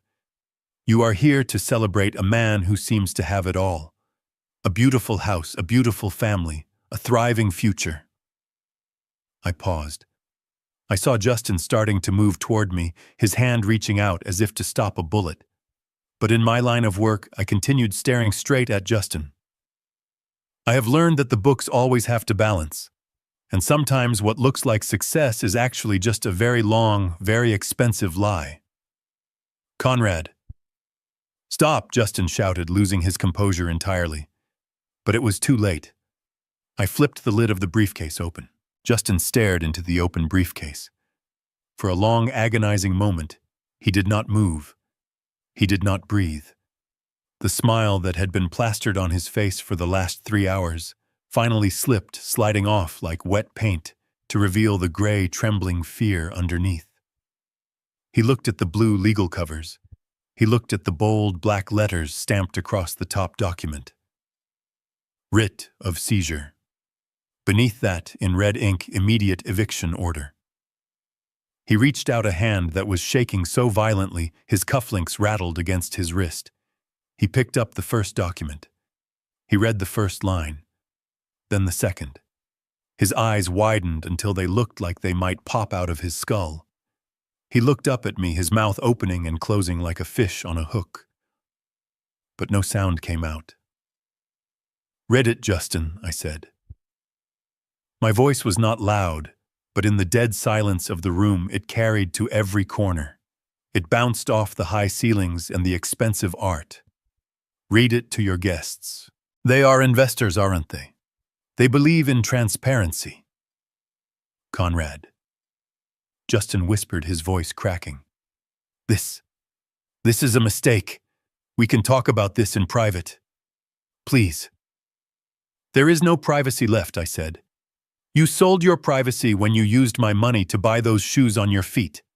You sold it when you used my daughter's trust fund to pay for this catering." I turned to the crowd. I looked at the man in the navy blazer, the venture capitalist Justin had been courting. "You, sir," I said, addressing him directly. "You look like a man who understands numbers. My son-in-law here has probably told you that he is a successful entrepreneur, that he is sitting on a gold mine." The man blinked, looking uncomfortable. He took a half step away from Justin. Well, I continued walking slowly around the table, circling Justin like a shark. "Let me show you his balance sheet, because I am his auditor. And I have been auditing this family for 6 years. I reached into the briefcase and pulled out the bank statements. I held them up. "Exhibit A," I announced. $480,000. That is the principal amount I have transferred to this household since my daughter died. It was marked as a loan for the care and education of my granddaughter, Mia. I threw the papers onto the cake table. They scattered some landing in the frosting. "Justin here," I said, pointing a finger at him that felt like a loaded gun, decided to reallocate those funds. He didn't spend it on math tutors. He didn't spend it on summer camps. I turned and pointed at Tanya. She was clutching the twin girl, her face pale as a sheet. "He spent it on her," I said. "He spent it on a condo in the city. He spent it on diamond jewelry. He spent it on a leased Range Rover." "That is a lie," Tanya shrieked, finding her voice. "Justin, tell him it is a lie." "It is all in the ledger, Tanya," I said coldly. "I have the receipts. I matched the transaction dates to your Instagram posts. Every time you showed off a new bag, my granddaughter missed a meal. Every time you went to a spa, the heat in this house was turned down to save money." I looked back at the investors. "You are eating stolen food, gentlemen. That shrimp cocktail, that champagne, it was paid for with money embezzled from a trust fund set up for an orphan." Murmurs broke out in the room. Disgust. Shock. People started putting their glasses down on the nearest tables. They started backing away from Justin, as if he were contagious. "Conrad." "Stop," Justin pleaded. He grabbed my arm. I shook him off with a force that surprised even me. "Do not touch me," I snarled. I reached back into the briefcase. "Exhibit B," I said, pulling out the photo of the twins from the hotel lobby. I held it up for the room to see. "Look at this beautiful family," I said. "A loving father, a devoted partner, and 2 healthy, happy 5-year-old children." I walked over to the twins. They looked up at me confused, sensing the tension, but too young to understand it. 5 years old, I repeated. I turned to Justin. "My daughter died 6 years ago, Justin. She was dying for 2 years before that. She was in a hospital bed, losing her hair, losing her strength, waiting for you to come visit. The room was so quiet you could hear the wind outside. Do the math, I said to the crowd. Look at these children. Look at the timeline. While my daughter was taking her last breaths, this man was not grieving. He was breeding. He was building a replacement family. He was lying to her face while she lay on her deathbed. Gasps of horror rippled through the crowd. The women covered their mouths. The man in the navy blazer looked at Justin with pure revulsion. You are a monster, a woman whispered from the back. But I am not done, I said. I was relentless. I was not going to leave him a shred of dignity. I pointed to the floor. Exhibit C, I said. The asset itself. This house, Justin, I said his name, tasting like poison in my mouth. You told these people you were thinking of selling. You told them you wanted to move on. I picked up the eviction order. You can't sell what you don't own. This house belongs to the trust. It belongs to Mia. And as of 10 o'clock this morning, a judge has signed this order removing you as trustee. You are here on a guest pass, Justin, and the pass has expired. I shoved the eviction notice into his chest. He stumbled back, clutching the paper. You have 30 minutes, I said. 30 minutes to pack your personal effects. Not the furniture, not the art, not the electronics. Those were bought with trust money. They stay. You can take your clothes, you can take your mistress, and you can take your lies, but you are leaving this house today. But the party. Justin stammered, looking around at the ruined celebration. The party is over, I said. Then I played my final card, the one that would ensure he didn't just lose the house but his freedom. And Justin, I said, my voice dropping to a dangerous whisper. Before you pack, I have one question. Where is Mia? He froze. His eyes darted to the hallway door. She is in her room, he lied. I pulled out my phone. I tapped the screen. I connected it to the Bluetooth speakers that had been playing the string quartet music. Let us ask the house, I said. I pressed play on the video I had recorded last night. The video of the basement. The sound of my breathing filled the room, then the creak of the door. The beam of the flashlight dancing on the screen of the 85-inch television above the fireplace. The crowd watched in horror as the camera panned over the dirty mattress, the bucket of urine, the bowl of congealed macaroni. This is where he keeps her, I narrated to the crowd, my voice live contrasting with the silence of the video. While you eat lobster, the owner of this house sleeps on concrete. While you drink wine, she drinks from a bathroom tap. The video ended on the image of the defaced photo of Sarah. Justin Pierce, I said, turning to him one last time. You are not just a thief, you are a child abuser, and you are done. Justin looked around the room. He was looking for an ally. He was looking for anyone to tell him this wasn't happening. But he found only a sea of enemies. The investors were already reaching for their coats. The women were looking at him with hatred. Tanya had backed away from him, clutching the twins, realizing that the ship had not just sunk, it had exploded. I can explain, Justin tried to say. It is discipline. She is a difficult child. Shut up, the man in the navy blazer shouted. Just shut up. I checked my watch. Your 30 minutes started 5 minutes ago, Justin, and I suggest you hurry. Because I didn't just bring a lawyer. I pointed out the window. Blue lights were flashing in the driveway. The sheriff's car had pulled up right behind the Bentleys and the Porsches. I brought a ride for you, I said. Justin's knees gave out. He collapsed onto the chair behind him, the eviction notice fluttering to the floor like a white flag of surrender. I picked up my briefcase. I didn't look at him again. I walked past the stunned guests, past the ruined cake, and headed toward the hallway. I had one more thing to do. I had to go to the basement. I had to unlock the door. And I had to tell my granddaughter that the monsters were gone. I turned my back on him. It was the ultimate insult. In the business world, turning your back means the deal is done, the negotiation is over, and the other party has ceased to exist. I walked toward the hallway door, my footsteps echoing on the marble, intent on getting to the basement. But a rat cornered in a trap does not beg for mercy. It bites. I heard a scramble of movement behind me. A chair was knocked over. Glass shattered. Then a hand clamped onto my shoulder. It wasn't the firm, confident grip of the son-in-law from 5 minutes ago. It was a claw. It was desperate, violent, and trembling with adrenaline. "You are not going anywhere," Justin hissed. I stopped. I didn't turn around immediately. I looked at the hand on my shoulder. His knuckles were white. His fingernails were digging into my expensive suit fabric. "Remove your hand, Justin," I said, my voice low and dangerous. "Or I will have the sheriff remove it for you. And he won't be gentle." Justin spun me around. His face was inches from mine.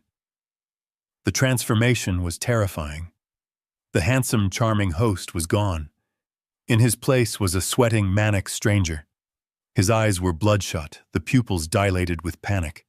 A vein in his forehead was throbbing visibly. He looked like a man who had just watched his life burn down and was looking for someone to throw into the fire with him. "You think you can just walk in here and ruin me?" he spat, spittle flying from his mouth. "You think you can embarrass me in front of my investors, in front of my friends?" "Your friends are leaving, Justin," I said, glancing over his shoulder. It was true. The room was clearing out. The venture capitalists, the socialites, the people he had spent years cultivating, they were grabbing their coats and fleeing the toxicity. They didn't want to be subpoenaed. They didn't want to be associated with a child abuser. Even Tanya was backing toward the door, dragging the confused twins with her, her eyes fixed on the exit sign. "Let them go," Justin screamed, not even looking at them. "I don't care about them. I care about what you owe me." "I owe you nothing but a prison sentence," I replied. He laughed. It was a jagged, broken sound. "Oh, you owe me, Conrad. You owe me for 6 years of putting up with your depressing, broken daughter. You owe me for taking care of her brat. And you are going to pay." He leaned in closer, dropping his voice so the sheriff standing by the entrance wouldn't hear the details. He thought he was being clever. He thought he still had a card to play.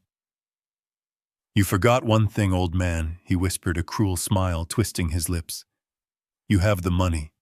You have the house, but I have the girl." I stood perfectly still. "I am her father," Justin said, tapping his chest. "I am her legal guardian. That eviction notice, it kicks me out of the house." "Fine. I will leave. But Mia comes with me." He saw the flicker of reaction in my eyes. He thought it was fear. He pressed his advantage. "That's right," he sneered. "The law is on my side. Unless you can prove I am unfit, and good luck doing that, with a few blurry videos, she is mine. And if I leave today, Conrad, I am taking her far away. Maybe we will move to Alaska. Maybe we will go to South America. You will never see her again. You will never know if she is eating. You will never know if she is warm." He paused, letting the threat sink in. He was weaponizing my love for my granddaughter. He was holding a 10-year-old girl like a gun to my head. But he continued, his voice taking on an oily, wheedling tone. "It doesn't have to be that way. We are businessmen, right? We can make a deal." "What do you want, Justin?" I asked, keeping my face impassive. $10 million, he said. The number came out fast, greedy. $10 million transferred to an offshore account. Today. You do that, and I will sign over full custody. I will walk away. You get the girl. I get a fresh start. Everyone wins. I looked at him. I really looked at him. I saw the sweat beading on his upper lip. I saw the cheap ambition. He was trying to sell his own daughter. He was putting a price tag on her flesh and blood. He truly believed he held the leverage. He thought that because he had the title of father, he had the power. He didn't understand that he was already dead. He was just a corpse that hadn't stopped moving yet.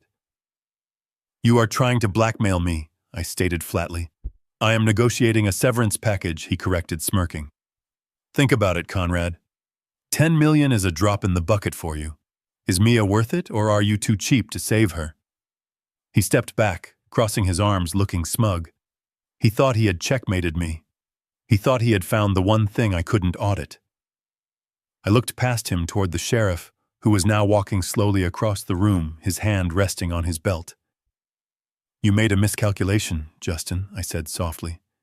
"What is that?" he challenged. "You assume you have assets to negotiate with," I said. "But you don't. You are bankrupt. And I don't mean morally. I mean literally." I reached into my pocket and pulled out the final document. The one I hadn't shown him yet. "You want to talk about money? Let's talk about the $480,000. Justin rolled his eyes. "We already covered that. You said it was a loan. I say it was a gift. My lawyer will tie that up in court for years." "Your lawyer won't touch this case," I said. "Because you didn't read the memo line on the checks, Justin. And you certainly didn't read the loan agreement you signed electronically every time you accepted a transfer." I watched confusion cloud his face. "What agreement?" he asked. I took a step forward, closing the distance again. "Every transfer I sent was secured, Justin.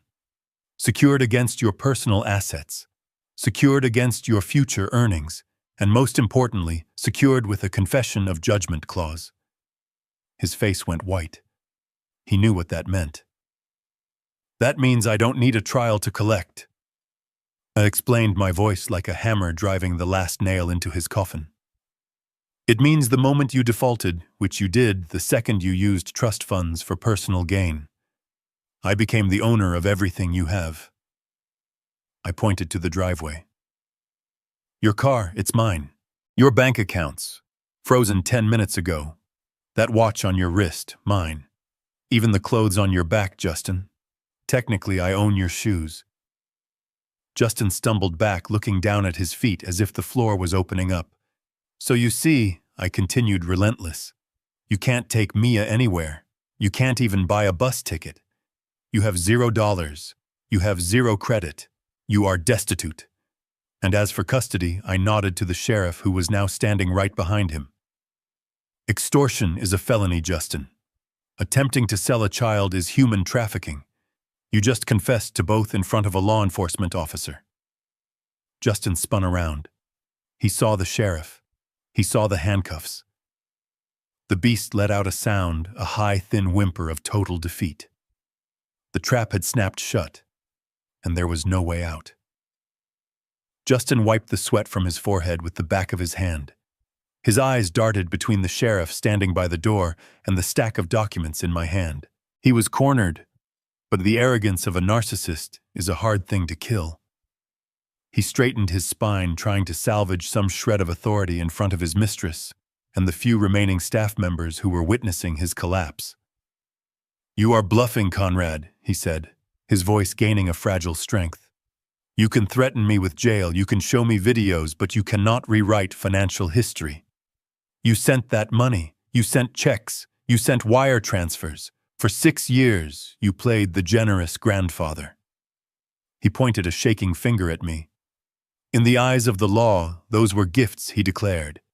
"You cannot ask for a gift back just because you are angry.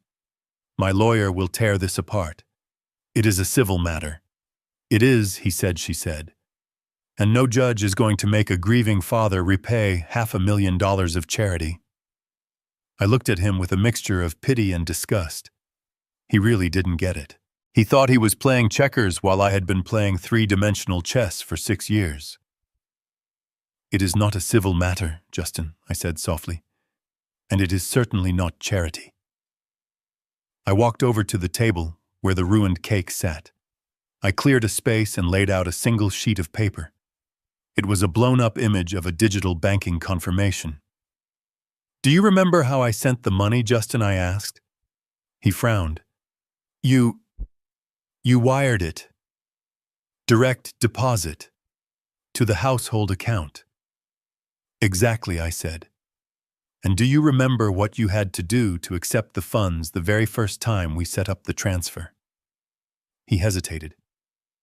I clicked accept. Like anyone does."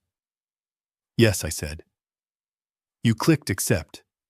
You clicked a button that said, I agree to the terms and conditions of this transfer." I took a step closer to him. "Did you read the terms, Justin?" He laughed nervously. "Nobody reads the terms, Conrad. It is boilerplate." I smiled. It was the coldest smile I have ever worn. "I write my own terms, Justin." I pointed to the paper on the table. Every single transfer I initiated was sent through a secured lending platform, not a standard consumer bank wire. When you clicked accept, you weren't just receiving money. You were digitally signing a promissory note. I watched the color drain from his face as the words sank in. "A promissory note?" I repeated. "Specifically, a demand note secured by a uniform commercial code filing." "I don't know what that means," he whispered. "I know you don't," I said. "That is why you are dangerous. You are ignorant and greedy. But let me explain it to you in simple English. It means that every dollar I sent you, the $80,000 a year, the emergency funds, the renovation costs, was legally classified as a loan. A loan with a compounding interest rate of 5%. I pulled out a calculator from my pocket. I didn't need it. I had done the math in my head 1,000 times, but the theater of it was important. I wanted him to see the numbers. $480,000 in principal, I said, punching the keys. Plus 6 years of compound interest.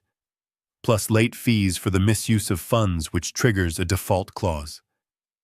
I turned the calculator screen toward him. "You don't owe me $500,000, Justin. You owe me $642,000. And that debt is due today." He stared at the number. It was more money than he had ever seen in his life.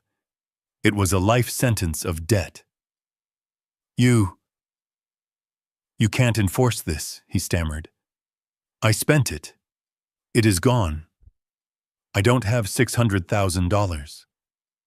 "I know," I said calmly. "That is where the second part of the agreement comes in." I flipped to the next page of the document. The Confession of Judgment. I read aloud. "By accepting these funds, the borrower agrees that in the event of default, the lender has the right to seize any and all personal assets without a court trial." I looked up at him. "Do you understand what without a court trial means, Justin? It means I don't have to sue you. I don't have to argue with your lawyer. You already signed away your rights. You signed them away 6 years ago because you were too lazy to read the fine print and too greedy to question where the money came from." I turned to the sheriff. "Officer," I said, "as the lien holder of all property within this residence, I am authorizing the seizure of all non-essential assets." I pointed to Justin's wrist. "That Rolex," I said. "It is a Submariner. Retail value $12,000. Take it off, Justin. It goes toward the interest." He clutched his wrist. "No," he gasped. "This was a gift from me," I finished. "Indirectly. Take it off." He hesitated. The sheriff took a step forward, his hand resting on his baton. Justin fumbled with the clasp, his fingers trembling, and laid the watch on the table. I pointed to his pocket. "The keys to the Range Rover," I said. "The lease is in your name, but the down payment was mine. The vehicle is collateral. Hand them over." Justin slammed the keys onto the table. Tears were streaming down his face now. Angry, impotent tears. "Is that it?" he screamed. "Do you want the shirt off my back too?" I looked at his suit. It was Italian wool. "Custom fit?" "No," I said. "I don't want your clothes.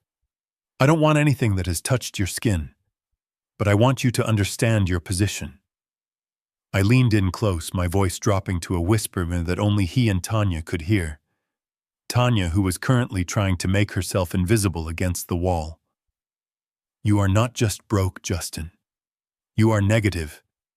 You will never get a loan again. You will never get a credit card. You will never buy a house. Every paycheck you ever earn for the rest of your life will be garnished until you pay me back every single cent. I looked at Tanya. And you, I said. I hope you love him for his personality, because the ATM is out of order, permanently. Tanya looked at Justin. She looked at the watch on the table. She looked at the eviction notice. And then, with the survival instinct of a rat on a sinking ship, she made her choice. I didn't know she said, her voice high and fearful. She looked at me. Conrad, I swear, I didn't know he was stealing from you. He told me he was an investor. He told me the money was his. Tanya, shut up. Justin roared. No, you shut up, she screamed back, grabbing the twins' hands. You liar. You told me we were rich. You told me this was your house. She turned to me. Can I go? I just want to take my kids and go. I looked at the twins. They were crying. It wasn't their fault. Go, I said, but leave the jewelry, the bracelet, the earrings. Those belong to the trust. Tanya didn't hesitate. She unclasped the diamond bracelet, the one bought with Mia's camp money, and threw it on the table next to the Rolex. She didn't even say goodbye to Justin. She dragged the twins out the front door, leaving him standing alone in the wreckage of his life. Justin watched them go. He looked small. He looked hollow. You took everything, he whispered. I took nothing, I corrected him. I simply balanced the books. You took everything from yourself the day you decided to treat my granddaughter like a prisoner in her own home. I picked up the keys to the Range Rover. The sheriff is going to escort you off the property now, Justin. You have 5 minutes to grab a coat. If you are not off the premises in 5 minutes, the charge upgrades to trespassing. I turned away from him. I was done with the numbers. I was done with the revenge. Now I had to be a grandfather. I walked toward the hallway door. Behind me, I heard the heavy, defeated footsteps of a man being led away in handcuffs, but I didn't look back. My eyes were fixed on the basement door. I unlocked it. I opened it. Mia. I called out, my voice breaking for the first time that day. It is Grandpa. I am coming down. The silence in the hallway was short-lived. It was broken not by a scream, but by a vibration. A low, persistent buzzing against the mahogany table where Justin had dropped his phone in the chaos. Buzz, buzz, buzz. It wasn't a call. It was a notification. Then another. Then another. It sounded like a swarm of angry hornets trapped inside the device. Justin stared at the phone as if it were a bomb. He wiped his tear-stained face and reached for it. His hand was trembling so badly he almost dropped it again. He swiped the screen. I watched his eyes scan the alerts. I knew exactly what they were. I had timed the execution of the liens to coincide perfectly with the sheriff's arrival. What did you do?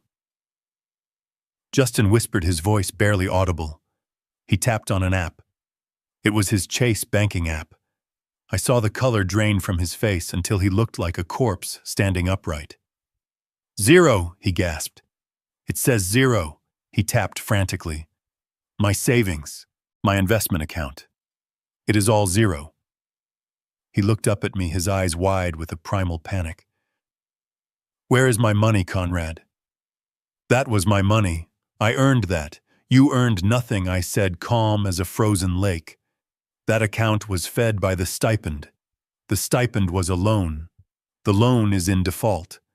The bank is simply exercising its right to offset. The phone rang then. A real call. Justin answered it on speakerphone, his thumb slipping on the glass. Mr. Pierce, a robotic female voice filled the hallway. This is the fraud department at American Express. We are calling to notify you that your Platinum card has been suspended due to a freeze order placed by the primary lien holder. I am not suspended, Justin screamed at the phone. It is a mistake. I have a limit of 50,000. Your current balance is negative 600,000. The agent on the line corrected him, her voice devoid of sympathy. Please cut up your card immediately. Any attempt to use it will be flagged as fraud. Have a nice day. Click. He barely had time to lower the phone before it rang again. This time it was the leasing company for the BMW he kept in the city for Tanya. Then it was the utility company. It was a digital avalanche. Every financial pillar he had built his fake life on was crumbling in real time. He was watching his identity dissolve into pixels. He wasn't Justin Pierce, the wealthy entrepreneur, anymore. He was just a social security number with a red flag attached to it. Then came the sound from outside. It was a heavy, grinding mechanical noise. The sound of diesel engines and hydraulic gears. It vibrated through the floorboards, shaking the crystal chandelier above our heads. Justin ran to the window. He clawed at the curtains, ripping them aside. No, he wailed. No, no, no. I didn't need to look. I knew what was happening. I had scheduled the pickup for 12:30. Outside, a flatbed tow truck with the logo Asset Recovery Services was backing into the driveway. It didn't care about the manicured lawn. The driver, a man with a thick neck and a cigarette dangling from his lip, was backing straight up to the Range Rover. He jumped out, dragging heavy chains across the pavement. The metal scraped against the asphalt, a harsh, ugly sound that cut through the elegance of the neighborhood. "Stop him!" Justin screamed at the sheriff. "Arrest him! He is stealing my car!" The sheriff didn't move. He just adjusted his belt and looked out the window. "That is a repossession order, son," the sheriff said. "It is all legal." I checked the paperwork myself. Justin watched helplessly as the driver hooked the chains onto the bumper of the Range Rover. The winch whined. The car, the symbol of his status, the vehicle he used to shuttle his mistress around while my granddaughter sat in the dark, was lifted into the air. It tilted at an awkward angle, looking like a dead animal being dragged away. Justin banged on the glass. "Hey, that is my car. Put it down." The driver didn't even look up. He secured the wheels, climbed back into the cab, and revved the engine. Black smoke puffed out of the exhaust stack. And just like that, it was gone. The driveway was empty. The oil stain where the car had been was the only thing left. Justin turned back to me. He was hyperventilating. His chest was heaving. He looked at his empty wrist where the Rolex used to be. He looked at the empty driveway. He looked at the phone that kept buzzing with more bad news. He was naked. I had stripped him of every layer of armor he possessed. "How am I supposed to live?" he whispered, his voice broken.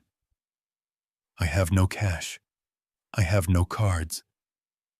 I have no car." I walked past him.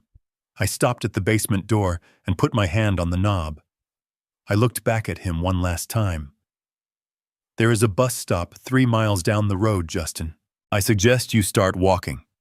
Because if you are still here when I come back up with Mia, the sheriff is going to put you in the back of his car. And unlike the Range Rover, that ride doesn't have heated seats." I turned the key. The lock clicked. And for the first time in 6 years, the door to the dungeon swung open. The sound of the basement door unlocking was the only thing I wanted to hear, but behind me the world of Justin Pierce was ending in a cacophony of justice. I had barely turned the key when the front door burst open again. It wasn't more guests. It was the backup I had requested.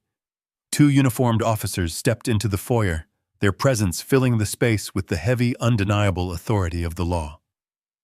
The sheriff who had been standing guard finally made his move. He didn't walk toward Justin. He marched. He pulled a pair of steel handcuffs from his belt, the metal glinting under the chandelier.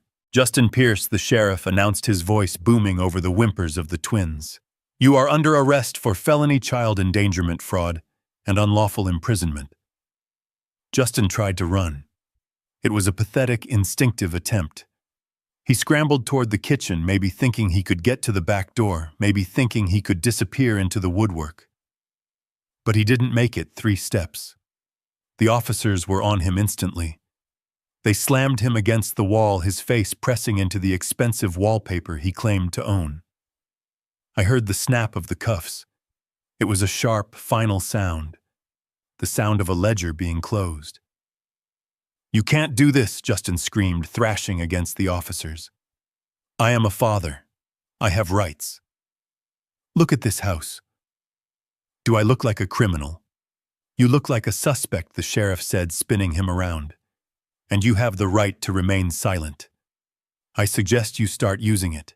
By the door, Tanya was trying to herd the twins out, her face a mask of terrified indifference. She wasn't looking at Justin. She was looking for an exit. "Ma'am, stay right there," one of the officers called out. "Me." Tanya shrieked, clutching her designer bag. "I didn't do anything. I don't even live here. I am just a guest."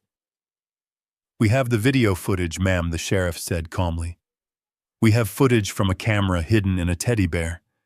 It shows you denying food to a minor. It shows you verbally assaulting a child. In the state of Massachusetts, being an accomplice to abuse is just as heavy a charge as the abuse itself." Tanya dropped her bag. Her hands went up trembling.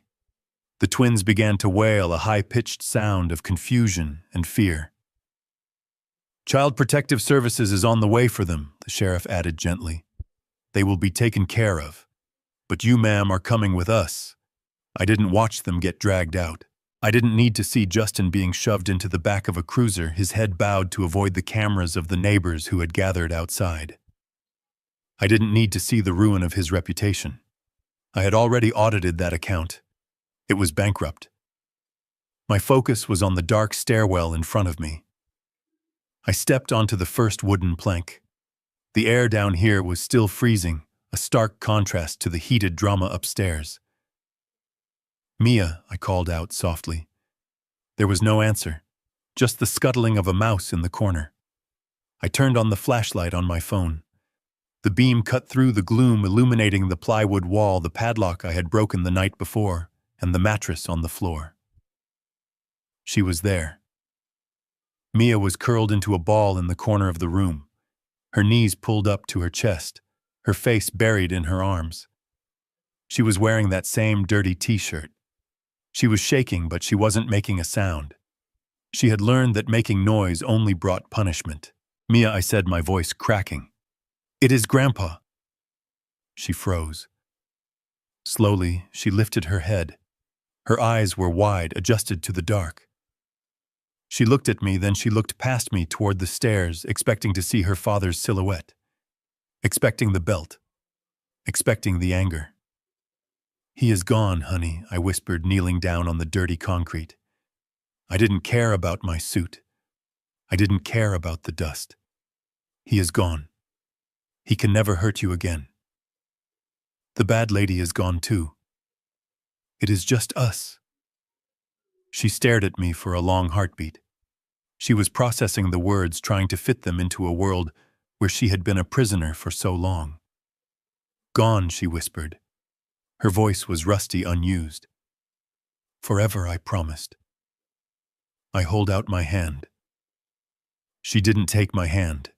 She launched herself at me. It hit me with the force of a collision. Her small, thin arms wrapped around my neck, squeezing with a strength I didn't know she had. She buried her face in my shoulder, and then the dam broke.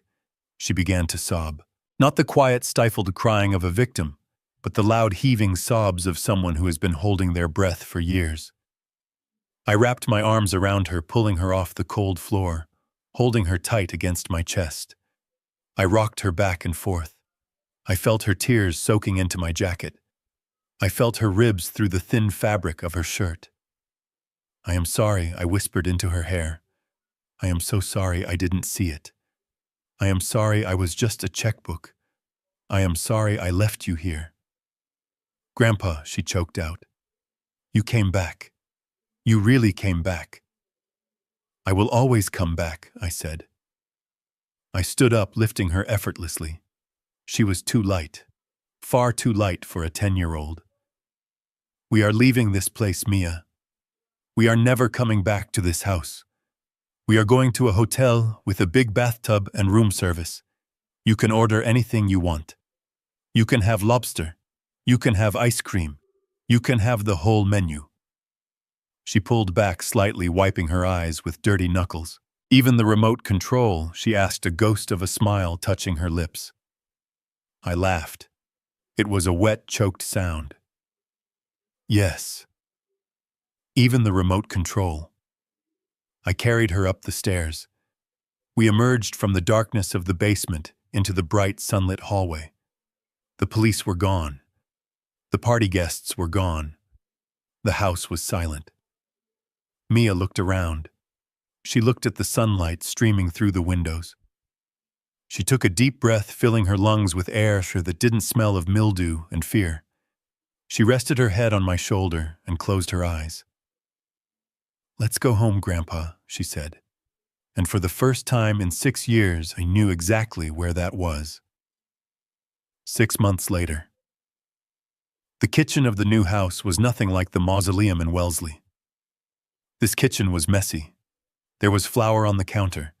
There was a half-finished puzzle on the dining table. The walls were painted a bright, cheerful yellow, a color Maya had picked out herself. I sat at the island, drinking my coffee, watching the backyard through the sliding glass doors. It was summer now. The grass was green, and in the middle of the lawn, a girl was running. Mia was laughing. She was chasing a golden retriever puppy we had adopted last week. She looked different. Her cheeks were rounder. Her hair, now shiny and clean, bounced as she ran. She was wearing a bright blue sundress, and there was a Band-Aid on her knee from climbing a tree. She wasn't a prisoner anymore. She was just a 10-year-old girl. I looked down at the file on the counter. It was the final report from Harrison Stone. Justin had pleaded guilty. Confronted with the mountain of financial evidence and the video of the abuse, his lawyer had advised him to take a deal. 15 years. No parole for at least 10. The judge had called him a parasite during sentencing. Tanya had received 5 years for child endangerment and conspiracy. The twins were with her parents in Ohio. I had set up a small anonymous education fund for them. They were innocent. I wouldn't let the sins of the father destroy another generation. The house in Wellesley had been sold.